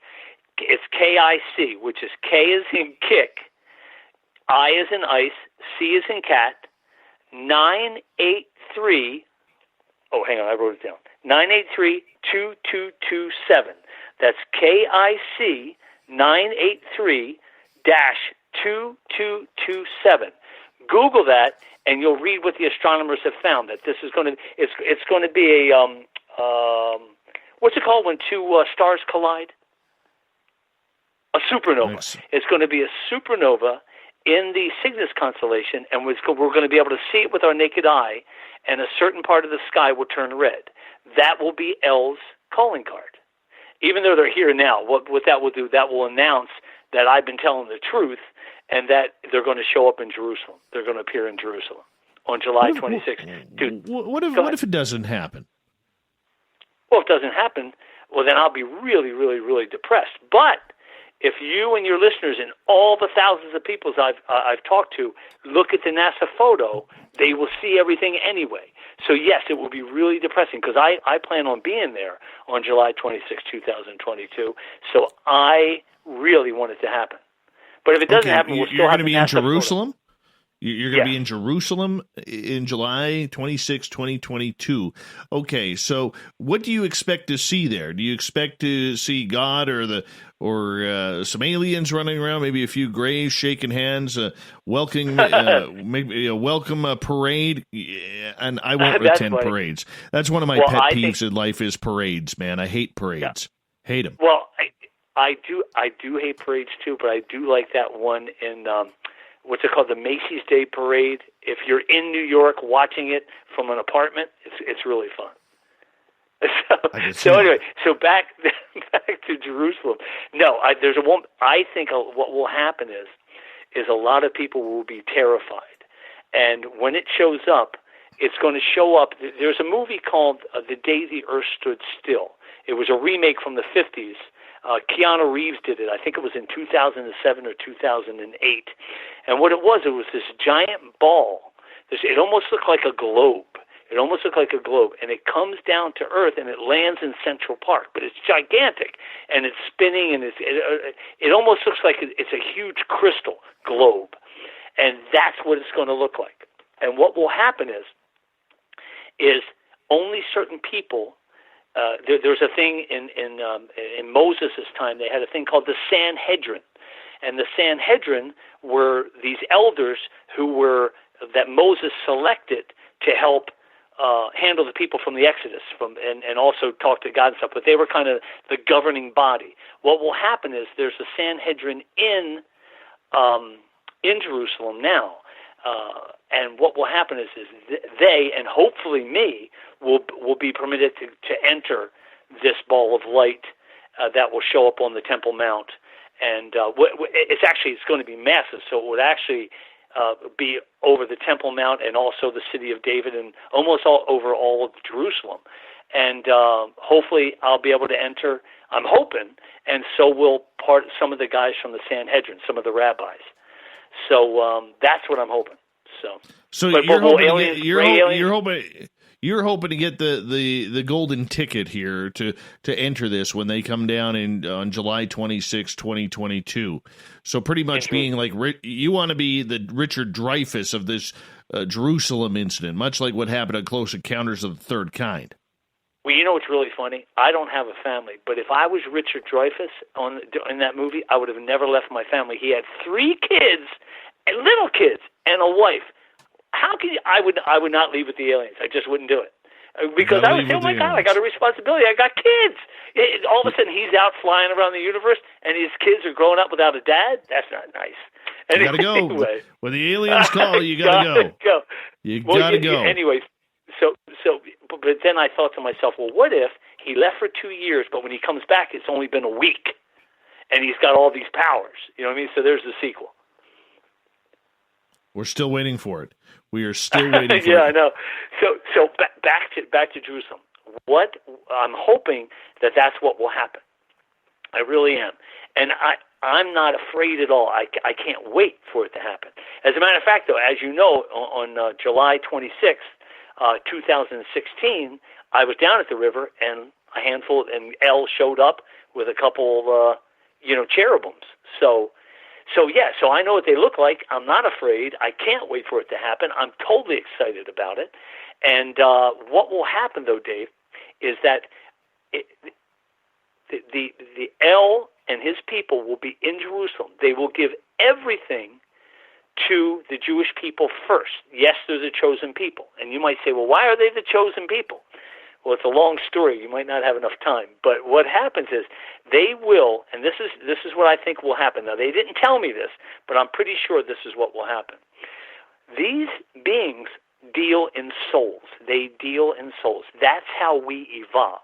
The better, the stronger, and just know this, Dave, you don't have one soul. You have 2 souls. You don't know that. You've never been taught that, but it's true. You have 2 souls in your body, okay? And that's what helps it evolve or de-evolve, but mostly evolve. What happens, though, is when they come down, what will happen is the Jewish people will get in a line, a long line. Now, this will take a while. This isn't just going to happen overnight. This is going to happen over a couple of generations. They will get in line. They will go into this area, this huge sphere, and what will happen is El will give them another soul. So you'll have 3 souls in your body. That will 3. open up your brain. Go ahead. Where are they all going to fit? Who all fit what? The souls. I mean, I thought we only had 1. No, now you know you have 2, and now you're going to have 3. But but they're very small. They don't weigh that much. So just know this. What will happen is that 3rd soul will open up your 3rd eye. You will be able to see other dimensions. You will see that not only is Earth a 3-dimensional planet, it's way more than that. It's like string theory. There's 11 other dimensions, and there's beings and things happening all over the place. And there's planets inside our planets. You'll be able to see everything. You'll be able to see everything. That's what's going to happen. But he's going to give this power to the Jewish people first. If they wanted to, they could rule the whole world. But who would want that headache? You know what I mean? But when they do show up, there will be no more wars, and there will be no more sickness, and it will be awesome. So people will die, though, but you'll realize that it all has to do with what? I said, that's nice. Well, yeah, you got to die because you're not going to stay on Earth. You're going to go to other planets where people are dealing with 3 souls. You're not going to stay here. You're going to move on. I kind of like it here, though. You're hurting my feelings right now, man. Well, but it's I like Earth too. I love it. But the thing is that like it's all about us evolving. Now you might say, well, Gary, what's the end game here? Like why do we have to evolve, and why do we have to see the other dimensions and blah blah blah? These beings, like I said to you before, Dave, they manage thousands of planets, and each planet is like a soul gas station. And the more soul gas stations they have, because they deal in light, so they move at the speed of light, and your soul is light. It's when I say light, like the speed of light. What happens is the more gas stations they have, the further they can go out to find more and more answers. So they're explorers, and we help them, and for us helping them, they let us reincarnate, and we get smarter and smarter in every life. Kind of makes sense? I'm still trying to figure that out because, it's one of those things where it's tough to put a beat on it, man. It's tough to put a beat on it. All right, we've got about 90 seconds here before we got to go to break at the top of the hour. Gary, as we move on, is this about spiritual transformation? Is that what this is about? No, I think it's about a soul factory. That's exactly what it is. It's a soul factory, an evolution. That's what it is. Okay, why do you think that? Well, because it's like, how do we get from being apes to humans? What they use is they use human souls and some alien DNA. That's exactly what they did. It's in the photo. Everything I'm telling you is in the photo. You just have to look. You really have to look. You have to examine the photo. Yes, I went down to the river first. Yes, I made the connection. They gave me more information than most people. But it was to show you guys how to see it. And if you just take your time and you really examine the photo, you'll see it. You will see it. And if you go down to the river, it will, believe me, and you say those words I told you to say, it will open up a section of your brain that you've never used before, and you will start to evolve. And then when the thing shows up in Jerusalem, we'll even evolve more. There you go. Makes sense. All right, my friend. I think it does. Well, you know what? You may be onto something there. I'm really smart. Well, we appreciate that. That's why we got you on this show, because Lord knows you are schooling me tonight, and I appreciate that. Thank you. Well, anytime. All right. I'm going to get you to hold on right there because we are going to go to break here at the top of the hour. We have Gary Parker for another 30 minutes on Spaced Out Radio, talking about Egypt, talking about spirituality, where we're going, where we're heading, which aliens are coming to get us. It's going to be a lot of fun. Then at the bottom of hour number 3, I'm going to bring you the SOR Newswire and the Thought of the Day. More Spaced Out Radio coming up after this.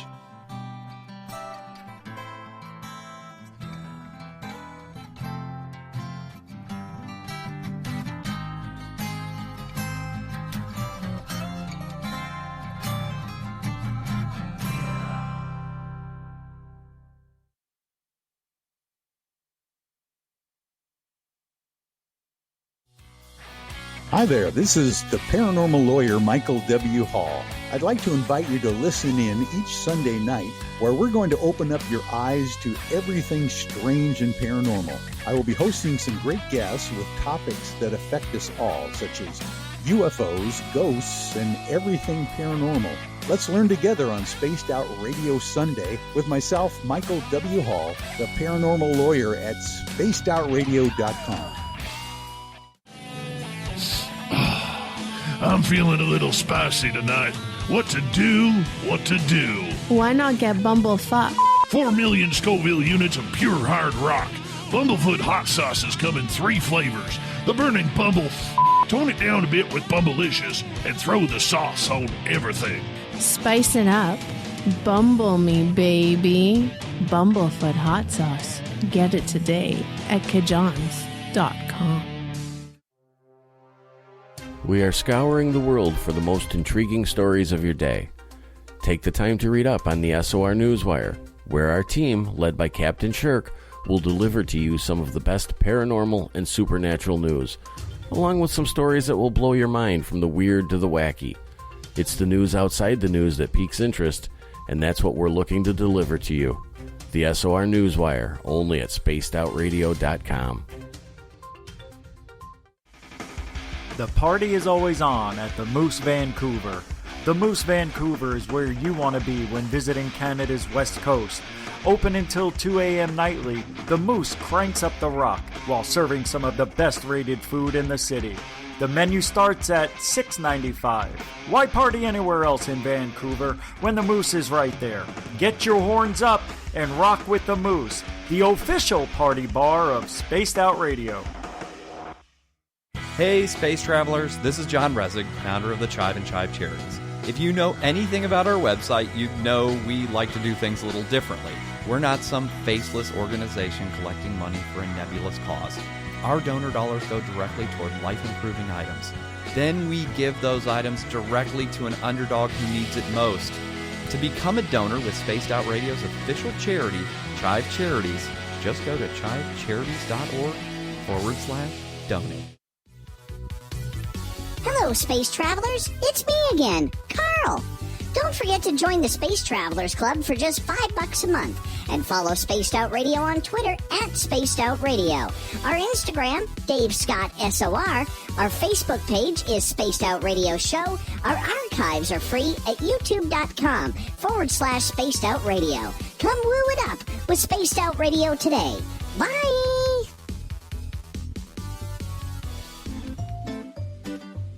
Looking for creative ways to get your company out in the public? How about advertising on Spaced Out Radio? Our sales department is waiting to hear from you, and we can work around any budget.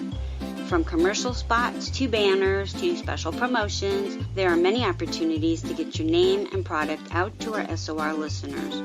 For a price guide and more information, please contact us at sales@spacedoutradio.com.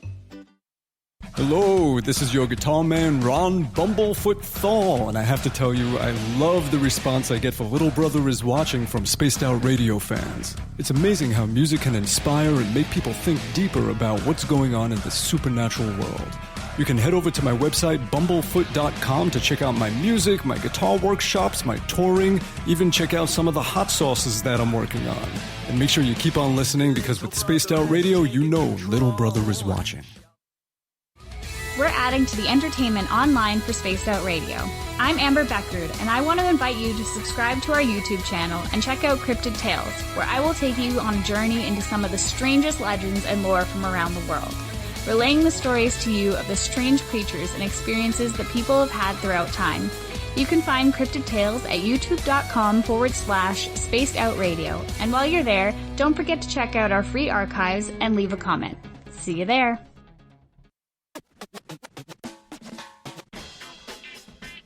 The SOR Vault is open for business, and do we have some cool swag for you to pick up? All you have to do is head over to our website and click on the SOR Vault. You have a variety of cool logos to choose from, and put them on anything you want. T-shirts, hoodies, hats, coffee mugs, you name it, we can get it to you. So do your shopping by supporting the store you love. Get your Spaced Out Radio swag at the SOR Vault today.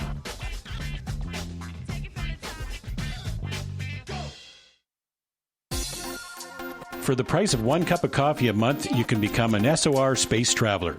The Space Travelers Club is a place where you can interact with other listeners, either live during the show or on our great forum. We want your stories, pictures, comments, and ideas. You'll get live video streams, exclusive content, and be a part of our newsletter. Stay in touch with everything SOR. The Space Travelers Club is just $5 a month at spacedoutradio.com.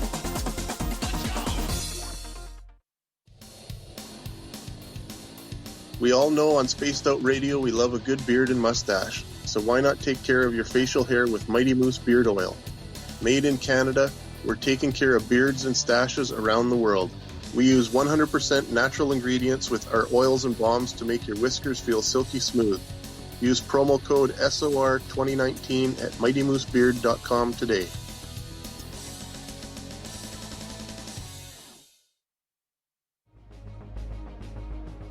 Hello everyone, this is Ryan Stacy from the Experiencer Support Association, otherwise known as TESSA. We're glad to team up with Spaced Out Radio to help investigate your experiences on the SOR Sightlines Report. Together, we'll investigate the strange sightings and occurrences you've had. We're looking for answers just like you. So fill out a Sightlines Report on the Spaced Out Radio website and let's figure out what's going on together.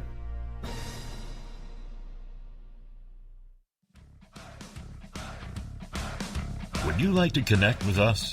Head to spacedoutradio.com for all your latest show info.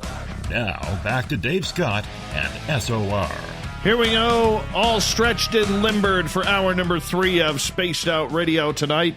I am your host, Dave Scott, sitting in the captain's chair of SOR headquarters. Thank you so much for tuning us on in. We welcome back everyone listening in on our terrestrial affiliates across North America and, of course, digitally on TalkStream Live and Revolution Radio.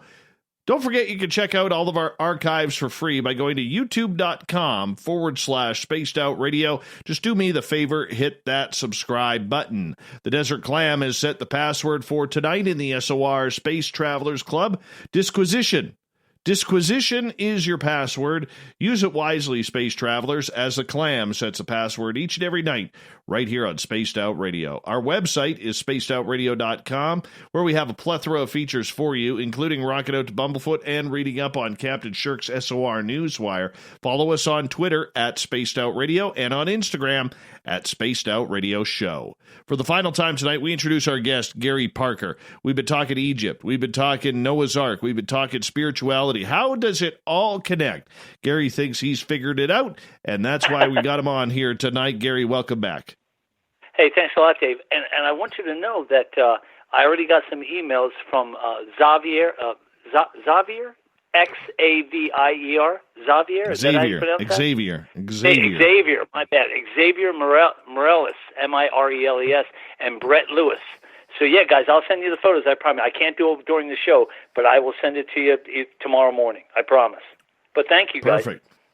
Perfect. We appreciate that. Thank you so much. And, all right, so getting back to July 26, 2022, when the aliens are coming back, all right? Yes. All right, and are we going to see a plethora of species that people claim they have had contact with? I'm thinking mantids, reptilians, the greys, humanoids. What are we going to see when the big event happens, man? Well, I don't have all those details, Dave, but I can tell you this: the main big alien is El, and he looks like your classic alien, but he has a huge head. As a matter of fact, if you look at the huge pillars in Gobekli Tepe, you'll see, and they actually have some statues of him. The El has a huge head and a huge neck and a long body. He looks to be around probably 25 to 30 feet tall. He's massive. And so you're going to see him for sure. And then there are the ones that we used to call angels, which were called cherubim. Now, the cherubim in the photo, they are not like fat little kids with wings. They are actually terrifying looking. They have 4 faces. When you look at them straight on, they have a human face. On the left side in the photo, on his left side, he's a lion, and on the right side, he is the ones in this photo, he's a raven, and he's also looks like an ogre in another angle, at another angle. But he has 4 faces and he has 6 sets of wings. Or 6 wings, 3 sets of 2. And it's very scary looking. So those 2 are going to definitely show up. Now there's other ones that they call the Watchers, and they almost look like an even scarier version of the Hulk. They're like green and jet black hair. Then there's also these beings. And like I said, I don't know what they're called, but they almost look like they look evil. They have bright snow white skin, and they have jet black hair, and they're terrifying looking. They're they almost look like vampires. So I'm sure they all will be there. But as far as the gray aliens and the reptilian people, I'm sure they're around. Will they show up? I hope they do. I hope everybody shows up. So, but I think even if 1 or 2 show up, it's going to be very, very scary, but very, very exciting too. Okay, so the purpose of 2022, is there any significance to that year? Yes, in the NASA photo, as you remember, it was actually taken on the 25th, but downloaded onto the NASA website on July 26, 2022. Well, there's this holiday. Well, it's not really a holiday; it's a day of mourning, and it's called Tish B'Av. And what that is, it's when the first temple in Jerusalem was destroyed, Solomon's temple, and it was destroyed by the Babylonians. That they say that happened sometime between July 20th and September 1st or September 3rd. Well, what happens is Tish B'Av, in the Jewish religion, they say that the first temple was knocked down and destroyed on Tish B'Av during that time. And then 500 years later, or maybe 1,000 years later, I can't remember the exact time, on the same exact day, the second temple was knocked down. After Christ had been crucified, like 30 years after that, the temple was destroyed by the Romans, okay? That was the second temple. And they said that it was destroyed on the same day. And that day was July 26th. That was the day. And you might say, well, Gary, how do you know that? Well, because when I met El down at the Gila River with the 2 cherubim, I asked them, why July 26, 2022?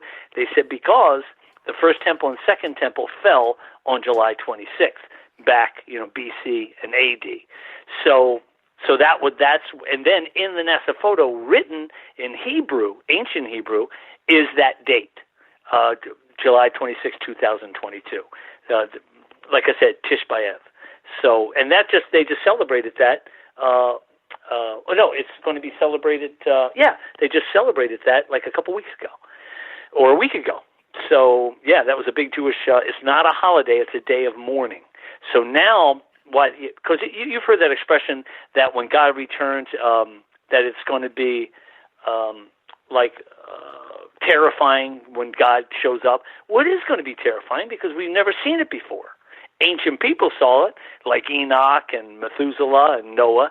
They knew all about it, but now it's going to be coming back to Earth, and it's going to be very, very scary, very scary. So go ahead. So what do we have to fear about this? Well, all you have to fear is change. Change is the only thing you're going to fear. Now, will people all start dying? Well, a lot of churches believe that Jesus will come down on a cloud, and all the churches will fly up to the cloud and meet Jesus. Well, that's not going to happen. Jesus is already here. He's already here, and he came down on an eye cloud. See, whenever you translate this stuff, you can't think in ancient terms. Think of terms now, like iCloud, not cloud. So in the NASA photo, Jesus is there. He's already there. He's already helping out El. He works for El, who is his father type thing, and he's been helping the human race for thousands of years. So yeah, he's a big deal, and he's a great guy. So he's in the NASA photo, and he and El have been here since July 26, 2012, on the Giza Plateau. And when I went to Egypt and said the words in the Great Pyramid, I got the voice. I saw things, and they're there. They're there. They're going to reveal themselves, though, in Jerusalem. So go ahead. Okay. All right. I'm laughing because it is really a surreal sounding story. But like I said to you off the air, I don't have this great of an imagination. Stephen King does, but I don't. The only reason why I know it is because I went down to the river, said the words, and got the NASA photo. It's all in the NASA photo. So you got all this from one photo, and it took you down an entire path that just continues to grow. How do you control it all? There's no control. I just do whatever they tell me. If it's good, like I've never had a bad instruction. I've never had a bad experience, and I've never been asked to do anything. Like if they said, like God said to Abraham, you got to kill your son to prove that you believe in me. Well, I would say, no, I'm not going to do it, and that's just the way it is. But they never asked me to do anything like that. But you might say, well, Gary, you found this in one photo. Well, you got to know this. I went to Arizona State University, ASU, up here in Phoenix. I met with two guys that build software, and they're professors at ASU, okay? I showed them the photo. They said, Gary, we see everything, but we don't have this technology. This has 4 levels to it. NASA couldn't do this. They go, Gary, how did you do this? I said, I didn't do it. I just discovered it. So when you think back of ancient times, they talk about Jesus had said that the kingdom of God is the size of a mustard seed, which is really, really tiny. Well, in the NASA photo, the more you shrink it, the clearer things become. The bigger you make it, more things you can see, but it becomes a little blurry. So the kingdom of God can be seen on the Giza Plateau. So, and like I said, as you know, Dave, as you've heard, yes, I've gone and met with SETI. I've met with NASA. I met with Judaic scholars, Aramaic scholar. I met with Egyptologists, and they've all seen it. And the guys who build the computer software, they can't figure it out. So, yeah, it's there, and all you have to do is look. And it frightens everybody. It frightens a lot of people. Like I said, a lot of the priests and pastors that I met, they said most of them cry. Most of them start crying, and they say it's the end of the world. I said it's not the end of the world. It's the beginning of the world. What's funny too is that I don't know if you remember the date of the Mayan calendar. It was December 21st, 2012 was when the Mayan calendar ended. Okay, well, 5 months before that was July 26, 2022. It was only off by 5 months. The NASA photo was downloaded on July 26, 2022, and the Mayan calendar ended December 21st, 2012. So the Mayans knew what they were talking about. They're all connected. It's all connected, Dave. But the Mayans were wrong because they didn't calculate for leap year days. You're probably right. They were on the wrong calendar. They were off by 9.5 months. But 5 months, that's all they were off. Because the world changed on July 26, 2012. The world changed when this NASA photo came on. Now, it took me, I didn't see it until January 2015. I saw it, and I said, what is this? How can I see this? And then I got the voice. They told me to go down to the water. I made the connection. Now I see everything, and I'm supposed to send it to all your listeners and everybody else, and hopefully your friend who's going to come down here and meet with me. Oh yeah, we'll definitely get Richie G down there. Definitely. All right, cool. Excellent. Yeah, you got to baptize him there. yeah. What was that guy's name that baptized Jesus? What was his name? His name was John the Baptist. Yeah. I'll be John and then they'll chop my head off. So anyway. Gary the Baptist, right there. Gary the Baptist. Yeah, I will. That's funny you say that because I asked some of the pastors here. I said, you know what? Only because all this stuff has to do with water and spirituality, I want to be baptized in. Now, when I was a little kid, when I was a baby, I was baptized. But I thought, you know what? I had no say in that. Now I want to be baptized in the river, in the water, and see what happens. Because I don't know if you remember from your Bible thing that when John the Baptist baptized Jesus, he was like 32 or 31 or something. And when he baptized him, all these things appeared above him. Like they could see these people showed up, and it was covered in bright white light and everything, and they gave Jesus a word or something. I can't remember what that was called, but I was thinking, what if I go down there with a pastor and we do this, we do it in the water, and something shows up and gives us more information. So I went to 15 pastors here in Arizona, this part of Arizona, in Florence, in a place called Coolidge. They all said, no way, I'm not going to go down the water. I said, why not? They said, no, I'm not going to do it. Because, like I said to you before, if you always do what you've always done, you've always get what you've always gotten. So they don't want to go outside of their comfort zone. They're afraid something's going to show up, it's going to be evil, and they rather just sit in their church or their temple or their synagogue and not be bothered. Well, then you're going to miss out. You gotta be a participant in this, listeners. And Dave, you have to go down to the water. You have to be part of it. Don't be afraid. Don't let fear guide you. Get down there. Say the words. Ask for something. Ask. Like if you have a sick friend or a sick family member, ask Elle to help them. And I think it will work. I really, really do. You got to get out of your comfort zone in the little bubble we all live in. Does that make sense, Dave? Yeah, but it's comfortable. Yeah, but that's lazy. Then you don't grow. You don't evolve.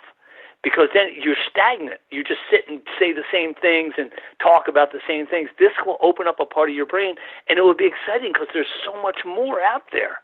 There's worlds and there's beings. And how do you communicate with them? Through nature. Get down to the river. Don't be comfortable.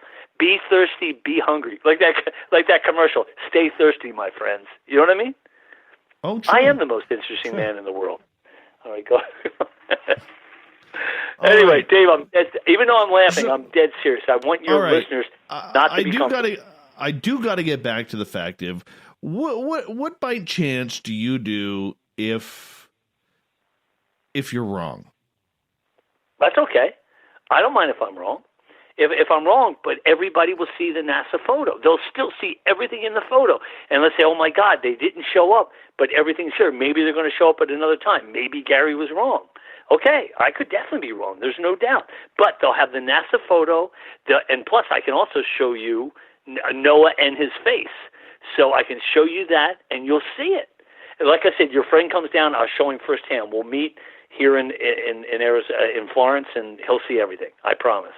But yeah, if I'm wrong, I'm wrong. But I don't think I'm going to be. I really think I'm right.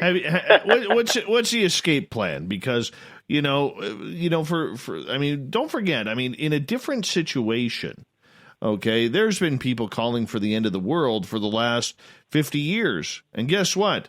They're over. They are over. Yeah. They have the worst batting average in the history of predictions. Yeah. Well, this isn't the end of this isn't going to be like Armageddon. This is going to be a new world, and this is going to be a more exciting world where not only do we live in peace, but it's going to be no one's going to be killed. No property is going to be damaged. It's going to be really, really, really exciting. It's going to be new, and it's going to be exciting, and we're all going to, for one time, because we've never experienced it, the world will be in peace. It will be in peace. So, yeah, I can't wait for it to happen. I mean, I can't stand seeing some of these commercials I see where these poor kids are dying of cancer at St. Jude's Hospital, and they're little kids. They don't deserve that. I want this to happen. I want us to evolve. I don't want kids to have to die. I want good things to happen for mankind. So, yeah, and I have faith that mankind will evolve and we will all live in peace. And I know it sounds like rainbows and unicorns, but I kind of really believe that way. So, because I do like people and I do like life. So, and I think there's a lot more positive than negative out there. I really do. So basically what you're saying is July 26, 2022, on my parents' 53rd wedding anniversary, all hell is going to break loose, and we're jumping right into Armageddon feet first. No, that's not what I'm saying. No, there will be no Armageddon. It will just be the end of an era, just like the Mayan calendar ended. But it will start a new thing. But none of us are going to die, and no one's going to fly up to heaven and eat lunch at the Tree of Life. That's not going to happen because it's a factory. It's a soul factory. And plus, we're on a different vibration than them. So there's no way you can fly up to heaven and get a new body. That's not going to happen. But it's actually going to be a very positive thing. And if it's not, let me just say this, Dave. If these things come down and they start pressuring us to be evil or to be mean, I will be the first one. I've never owned a gun. I will be the first guy to buy a gun, fly to Jerusalem, and start a fight. You know what I mean? I will fight because number one, I'll be embarrassed that I was totally wrong. But number two, I don't want some alien coming down here thinking they can just take over. Does that make sense? So I will lead everybody to fight these things. So, yeah. But I don't think that's going to happen. I don't think I'll have to buy a gun. I really don't. No, I hope not. You might have troubles getting it through the border. I'm just saying. Border security is a little tight about stuff like that. Yeah. But you know what, though? They have so many guns in Jerusalem. It's unbelievable. So, good black market. Good solid black market there. But you got to remember, these things have done this thousands and thousands of times. It's our turn to take the next step in evolution. It's mankind's turn. So they've already had problems with other planets where people freak out and blah, blah, blah. But eventually people settle down because this is not going to happen overnight. It's going to happen over generations. So just like the coronavirus, I've noticed that in here in the small town of Florence in Arizona, a couple months ago, people were taking. There was no water. There was no paper towels. People were waiting in line. People were freaking out. Now, a few months later, people kind of accepted it. They're wearing their mask. There's plenty of paper in Walmart. There's plenty of toilet paper and paper towels because human beings adapt. So, and they calm down. At first, they're going to be really freaking out and want to shoot it and shoot bombs at it. And then eventually, after a couple months, they're going to go, you know what? Maybe Gary was right. Let's calm down. Let's look at this logically. Let's not all freak out and take all the water and toilet paper from Walmart. Let's see what happens. And that's what I love about human beings. They adapt. They say, look, there's always going to be the ones that are in the cults that are going to kill everybody, and Jim Jones in it in Guyana Town. But the majority are going to say, you know what, we're ready for this. We want to evolve. We want to be better. And that's what I think is going to happen. And I really hope it does. Well, we're going to find out. We got about 90 seconds left with you tonight, and I want to say thank you so much for coming on Spaced Out Radio again to break down your research and everything that you have learned since you were last on. It's been absolutely fantastic and fun. I really do appreciate that, Gary. Well, Dave, all I got to say is, dude, you're a great guy. You're Canadian. I love Canada. I've been there a couple of times. I love it. Also, I really appreciate you giving me this platform to tell everybody what I've discovered. And I got more and more emails from your listeners, and this is great. And, dude, I am really excited about it. And like I said to your listeners, and I'll say to you, get to the river. Don't wait for July 26, 2022. Go to the river now. Say the words I told you to. You will make a connection. I promise. And have your friend or family member or boyfriend, girlfriend video you as you're doing it. Please do, because you will probably see something in that video. So, because sometimes you can't see them with the naked eye. Sometimes you have to see them, like I told you, on a laptop, that kind of thing. So download it and take a look. But Dave, like I said, thank you so much. This is awesome. All right, my friend, and we appreciate you taking the time here as well. And good luck in your search, good luck in your quest, and keep working hard on this, man. I think you're going somewhere. Thank you, brother. I will be going to Jerusalem. Thank you, brother. I appreciate that too, my friend. I appreciate that too. Maybe I'll join you. I've never been there. Never been across the pond. You will love it. I promise you. They're the greatest people in the world. It's really amazing. All right. We'll check that out. Gary, thank you very much for coming on Spaced Out Radio again. And coming up next, we have the SOR Newswire and the Thought of the Day. Stay tuned. More Spaced Out Radio coming up as we look to take this home.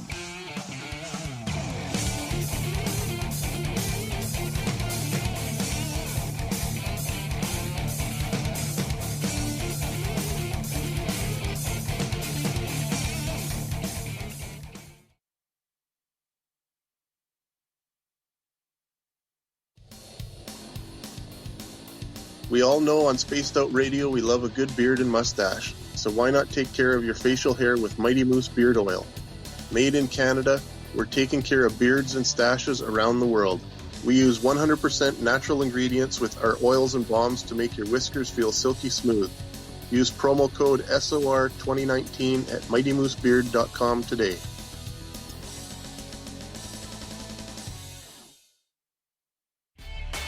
Cold drinks, great food, and the best music in Vancouver. The Moose Vancouver is the place to be, open until 2 a.m. nightly. Everything on the menu starts at just $6.95. Who serves food that cheap anymore? At the Moose, you'll never know who you'll run into. Rock stars, actors, athletes. It's the place everyone wants to be. So join us at the Moose Vancouver, the official party bar of Spaced Out Radio. Hi there, this is the paranormal lawyer Michael W. Hall. I'd like to invite you to listen in each Sunday night where we're going to open up your eyes to everything strange and paranormal. I will be hosting some great guests with topics that affect us all, such as UFOs, ghosts, and everything paranormal. Let's learn together on Spaced Out Radio Sunday with myself, Michael W. Hall, the paranormal lawyer at spacedoutradio.com. You wanted new SOR gear, and now you can have it. The SOR Vault is fully stocked with t-shirts, hats, hoodies, mugs, and everything in between with great logos for you to choose from. So head on over to spacedoutradio.com, click on the SOR Vault, and go shopping. Pricing is quite affordable, and you can look good representing your favorite show. So go to our website and pick up your new SOR wear at the SOR Vault today.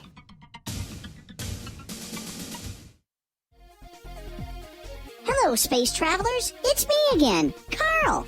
Don't forget to join the Space Travelers Club for just $5 a month and follow Spaced Out Radio on Twitter at Spaced Out Radio. Our Instagram, Dave Scott SOR. Our Facebook page is Spaced Out Radio Show. Our archives are free at youtube.com/Spaced Out Radio. Come woo it up with Spaced Out Radio today. Bye! Hello, this is your guitar man, Ron Bumblefoot Thal, and I have to tell you, I love the response I get for Little Brother is Watching from Spaced Out Radio fans. It's amazing how music can inspire and make people think deeper about what's going on in the supernatural world. You can head over to my website, bumblefoot.com, to check out my music, my guitar workshops, my touring, even check out some of the hot sauces that I'm working on. And make sure you keep on listening, because with Spaced Out Radio, you know Little Brother is watching. At spacedoutradio.com, we are keeping you up to date on all the news with the SOR Newswire. Captain Shirk leads the team that is bringing you the news of the day and exclusive stories on everything paranormal and supernatural. It's free to read, it's updated daily, and it's right there for you. The SOR Newswire is a one-stop shop for the news of the day. Check it out at spacedoutradio.com today.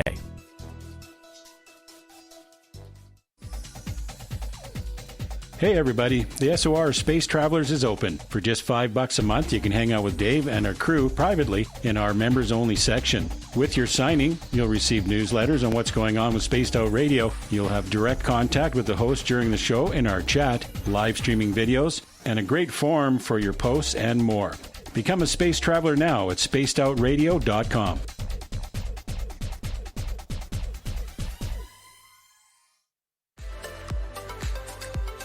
Are you looking for great advertising value for your company? Look no further than Spaced Out Radio.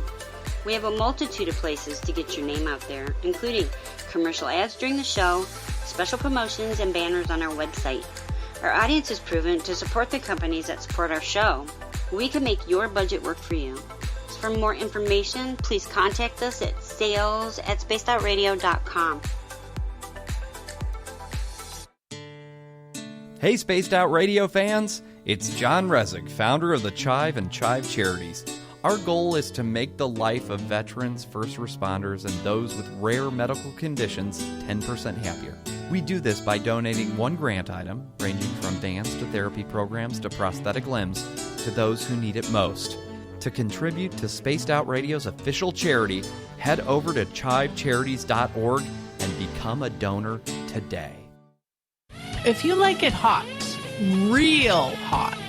Then heat up your meals with Bumblefoot hot sauce. Get your Bumblefoot hot sauce today. The sauce, Bumblicious, and the 4 million Scoville unit Bumble. We're going in hot, real hot, coming out even hotter. Keep the milk nearby. And tantalize your taste buds tonight. Bumblefoot hot sauce, available now at kajans.com.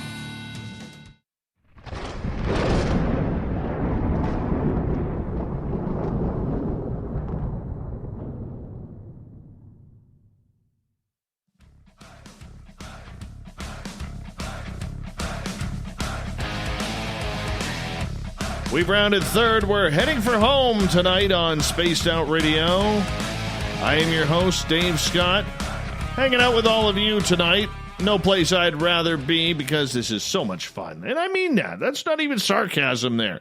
This is good time fun here. You know, some of the most fun you can have with your clothes on. That's what we do around here. Hey, I want to remind you that if you missed most of this show or others, you could check out our free archives by going to youtube.com/Spaced Out Radio. Just do me the favor, hit that subscribe button. Our website, spacedoutradio.com, we got a plethora of features for you, including rocking out to Bumblefoot and reading up on Captain Shirk's SOR Newswire. Follow us on Instagram at Spaced Out Radio Show and on Twitter at Spaced Out Radio. Speaking of the news, oh yes, it is so that time. Shirky Poo's got us ready.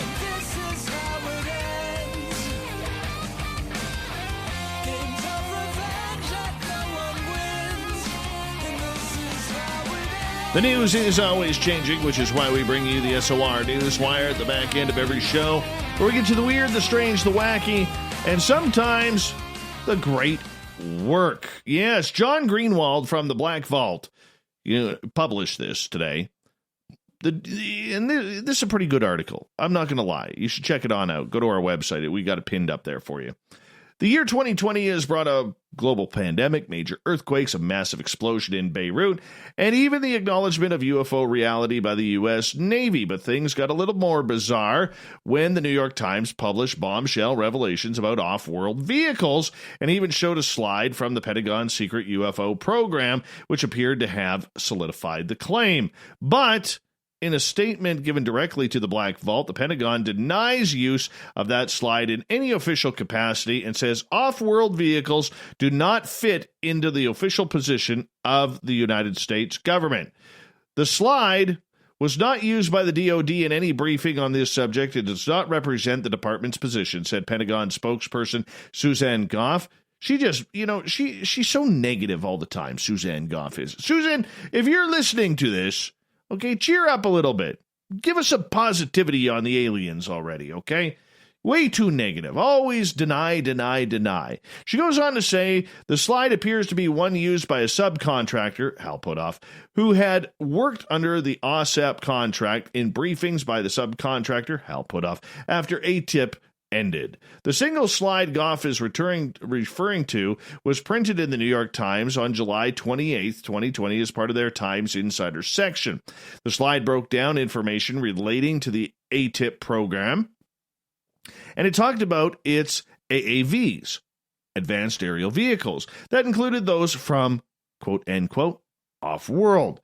The slide seems to reinforce previously published statements from Dr. Eric Davis, who also told the Times that he was giving classified briefings about off-world vehicles not made on this Earth, even as recent as March of this year, to staff members of multiple U.S. SETI committees. Wow, good job, John.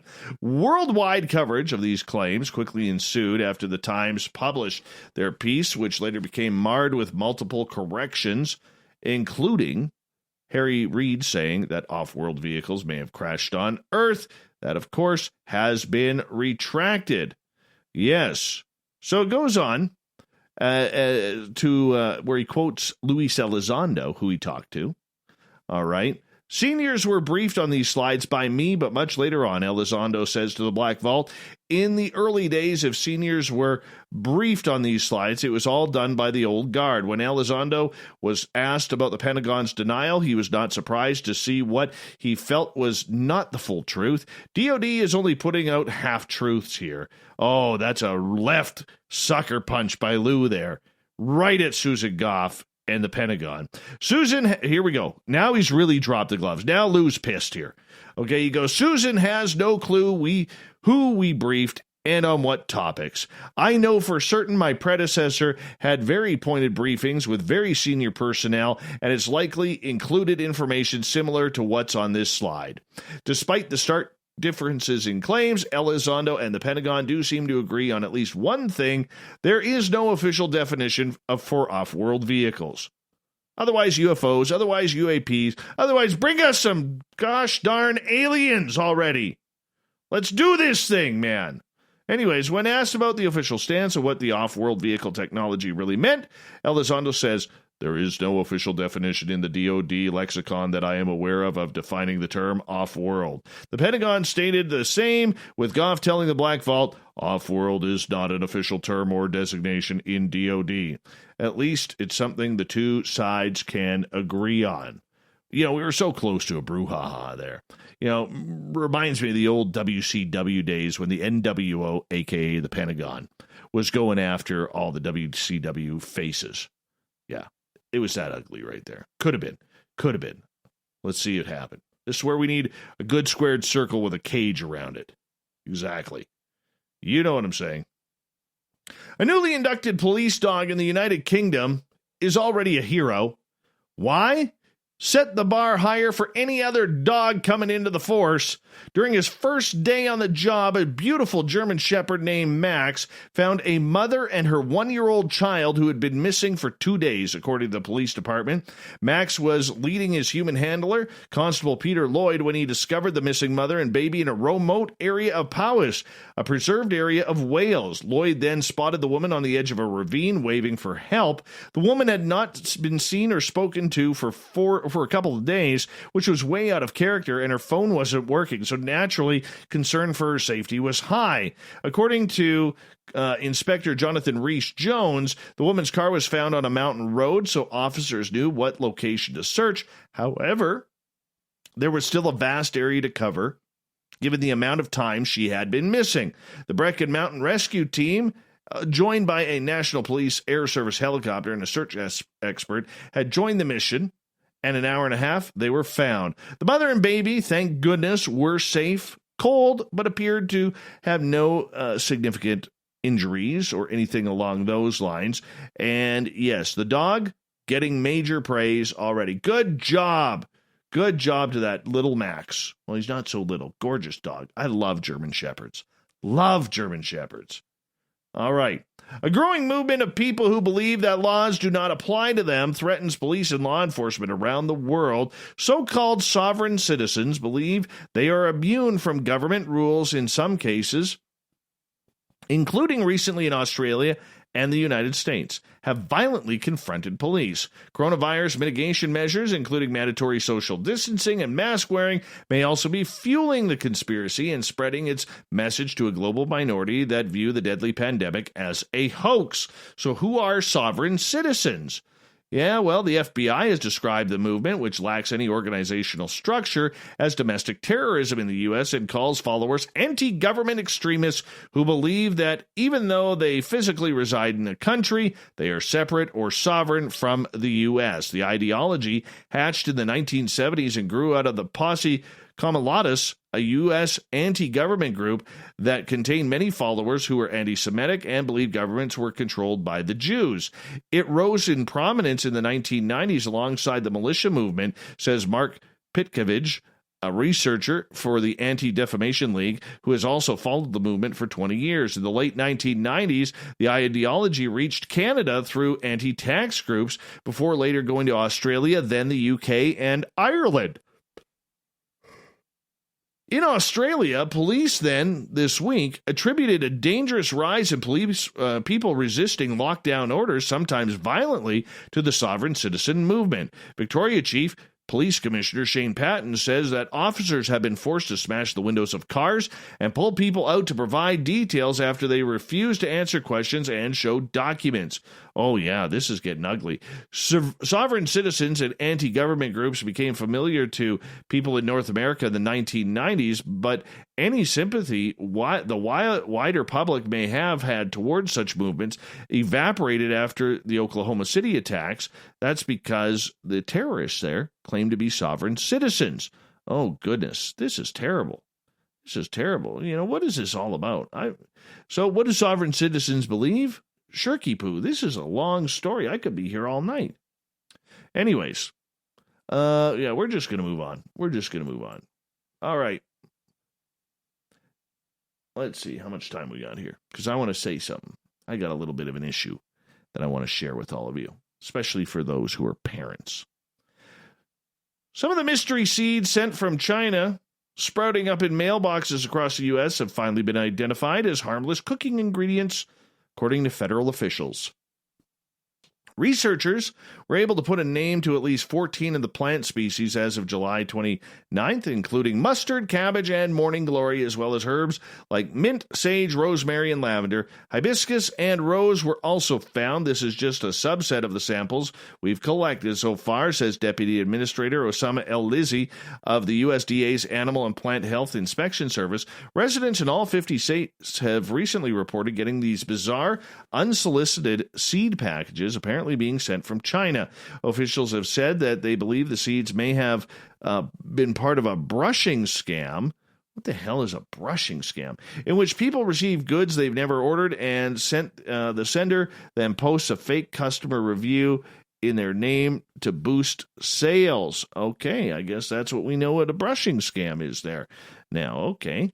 And anyways, the USDA is urging recipients to save the seeds and the packaging in which they arrive and send them to their local plant regulatory officials for testing. Really cool story in Vietnam. A brand new species of praying mantis has been discovered, and they've named it after Sir David Attenborough. Belgian researchers found a very large and robust subspecies while on a recent expedition to the Annamite Mountains. The Royal Belgian Society of Entomology researchers called the species Titanodula attenboroughi. Yeah, they said they decided to honor the British TV presenter with their nomenclature because Sir David is one of the most beloved naturalists out there. The Belgian Journal of Entomology describes the newfound insect as a very large and robust praying mantis. It has a triangular head, antennae filiform, long, robust pronotum, and smooth dorsal surface. Mantises were once assigned to the catch-all Herodula genus because, that's the species you want to be part of. If you're not a Herodula genus member, you're really nothing in the insect world. Dubbed a wastebasket taxon by the journal. However, the species within this group differ significantly in one noticeable fashion. Male genitalia! Here we go. Now we're spicing things up. The genus has all forms of morphology for the male reproductive region, and this can be used to discern between different groups. Oh, yes. Sir David's putting his name on male genitalia of the new praying mantis. Okay, moving on here. Now normally I rip into all these idiotic Guinness Book of World Records that are out there. Okay? But a 9-year-old science enthusiast in Pakistan broke a Guinness World Record when she arranged the elements of the periodic table in 2 minutes 42 seconds. Good for her. Natalia Najam of Lahore, she took on the Guinness record for the fastest time to arrange all elements of the periodic table and beat the previous record by 7 seconds. The previous record was set by Indian economics professor Meenakshi Agarwal, who completed the task in 2 minutes 49 seconds. Najam, this young, beautiful lady, says she hopes her accomplishment inspires other children to pursue careers in science, technology, engineering, and math. I hope so. I really hope so. Look, normally I try not to deal with too much serious on here, especially in the news. Okay, and I'm going to skip my last couple of stories here, but you're going to know why very quickly. I had something happen tonight that I wasn't too happy about. Okay, my son and I play this video game together, and I mentioned it on the air before. It's called The Wolf. Great game. You know, it's an easy video game. You're basically this little wolf on your tablet or your phone, and you go around and you chase and you hunt down animals and you eat animals so you can become a pack or whatever. So my son is playing, and I'm in the same room as him, and we're playing together. And he messages me on the chat that's in there. He goes, "Hi, Daddy," and I said, "Hey, buddy, how you doing?" You know, and we just started playing. Well, a couple minutes later, I watched in that chat room my 7-year-old son get solicited for sex. Jaw drops all over the place. Yeah, my 7-year-old son got solicited for sex in a game chat room, and I was there to see it. I'm disgusted. It has been reported. I put it on their Facebook pages. A couple of people have sent emails off to the video game company called Swift. They're usually pretty good with dealing with this stuff. And I got a screenshot of the players' names. I didn't get their IDs, unfortunately. That was my mistake. As a parent, you know, you never think you would actually see that. That always happens to someone else. That always happens to someone else. And here it happened right in the chat room where I am playing with my son. I've never, ever in my life had a run-in that I know of with a pedophile. Ever. I don't know. Maybe these were teenage kids, you know, being sick and rude because, you know, mom and dad are in the other room or whatever. Or maybe these were 45, 50, 60-year-old adults. I don't know. But I have reported it. So my message to all of you is if your kids play video games, especially if they have chat rooms, monitor those chat rooms because there are a lot of perverts out there. There are a lot of degenerates out there. And especially when you play a multi-aged game like we do, and it's an innocent game, as innocent as it could get. Okay? But the perverts always find a way through. So please be sure to monitor your children's video games, who they are chatting with, everything like that. This happened right in front of me. And the worst part about it was, even after I identified myself as my son's father and said, you're talking to a 7-year-old that way? Okay. The guy, or whoever he was, still went off. Still went off. So there's a number of people now trying to track that, okay, and the video game company is trying as well. So I'll keep you up to date on that, all right? But if you are a parent, do me a favor. Just check your children's phones, check their TikTok, okay, check their Instagram, check their Pinterest, check their WhatsApp, check their, what's that other one I know I'm missing, Snapchat, all right? Check them. Your kids will be pissed off, but the main thing is they will be better off for it, and when they understand that you did it for them. You may have to be the jerk parent out there, but I'm going to tell you right now, the other option isn't too good. All right? I don't need my child seeing or being asked to sleep with someone on the air and get a hold of them. Thank goodness I was there to see it and caught it. But we'll let the professionals now deal with that. And I wanted to just give you guys that formal reminder because it always happens to someone else. It always happens to someone else. And this time it happened to me. And thank goodness I was there to see my son or to see it with my own eyes. My son's usually pretty good with that when people are there. When people are there, you know, or somebody's in the chat room and they use a bad word, he's like, you know, because the chat room, they actually block out bad words. They do. They're pretty good with that. But if you misspell them, so for instance, if you wanted to say the F word, you would type the F and then put a space and then the other 3 letters. Okay, you can say that. All right. But I'm looking for them. We'll hunt them down. We're going to get them, you know. And I hope it was just kids being stupid. Because if it was some sicko who was doing that, oh yeah, we're coming for you. We are coming for you.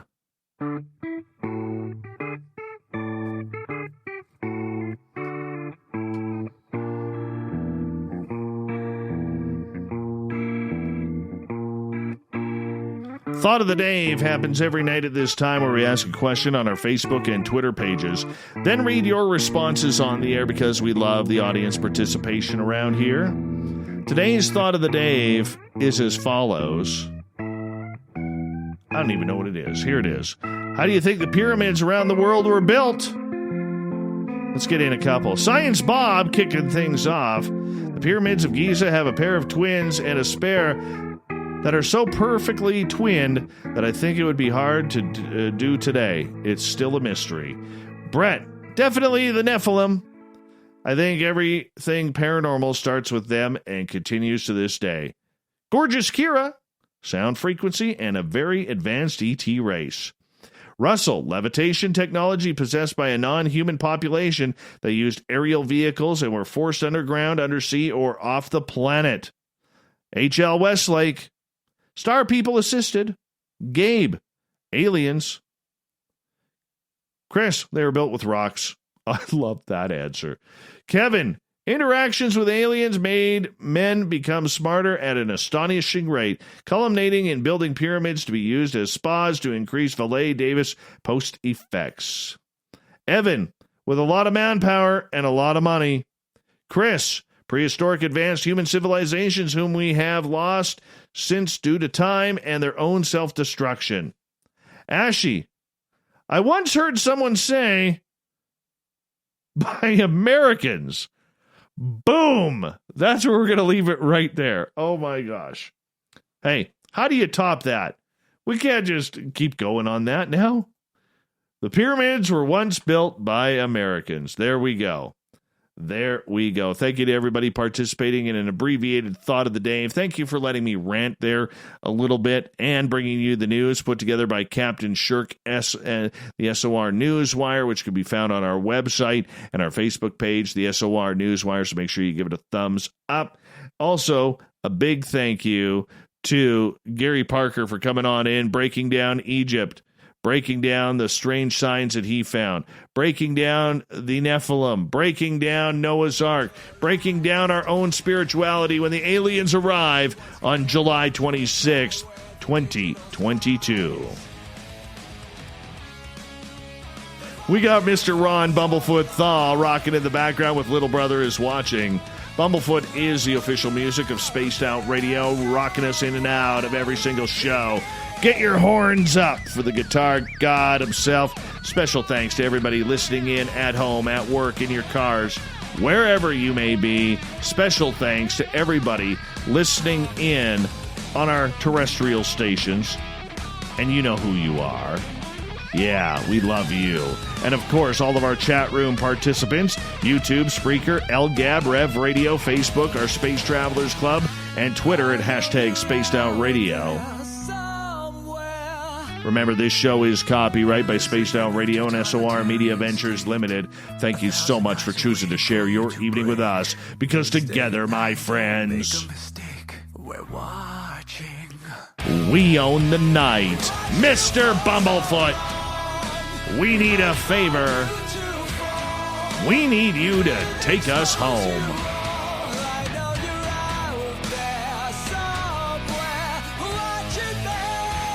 Yes, the Woo train has docked for the night, but tomorrow, my friends, we shall ride again. Your seats are always available. Your tickets never expire. And if you want to bring a friend, guess what? We got room for them too. Good night.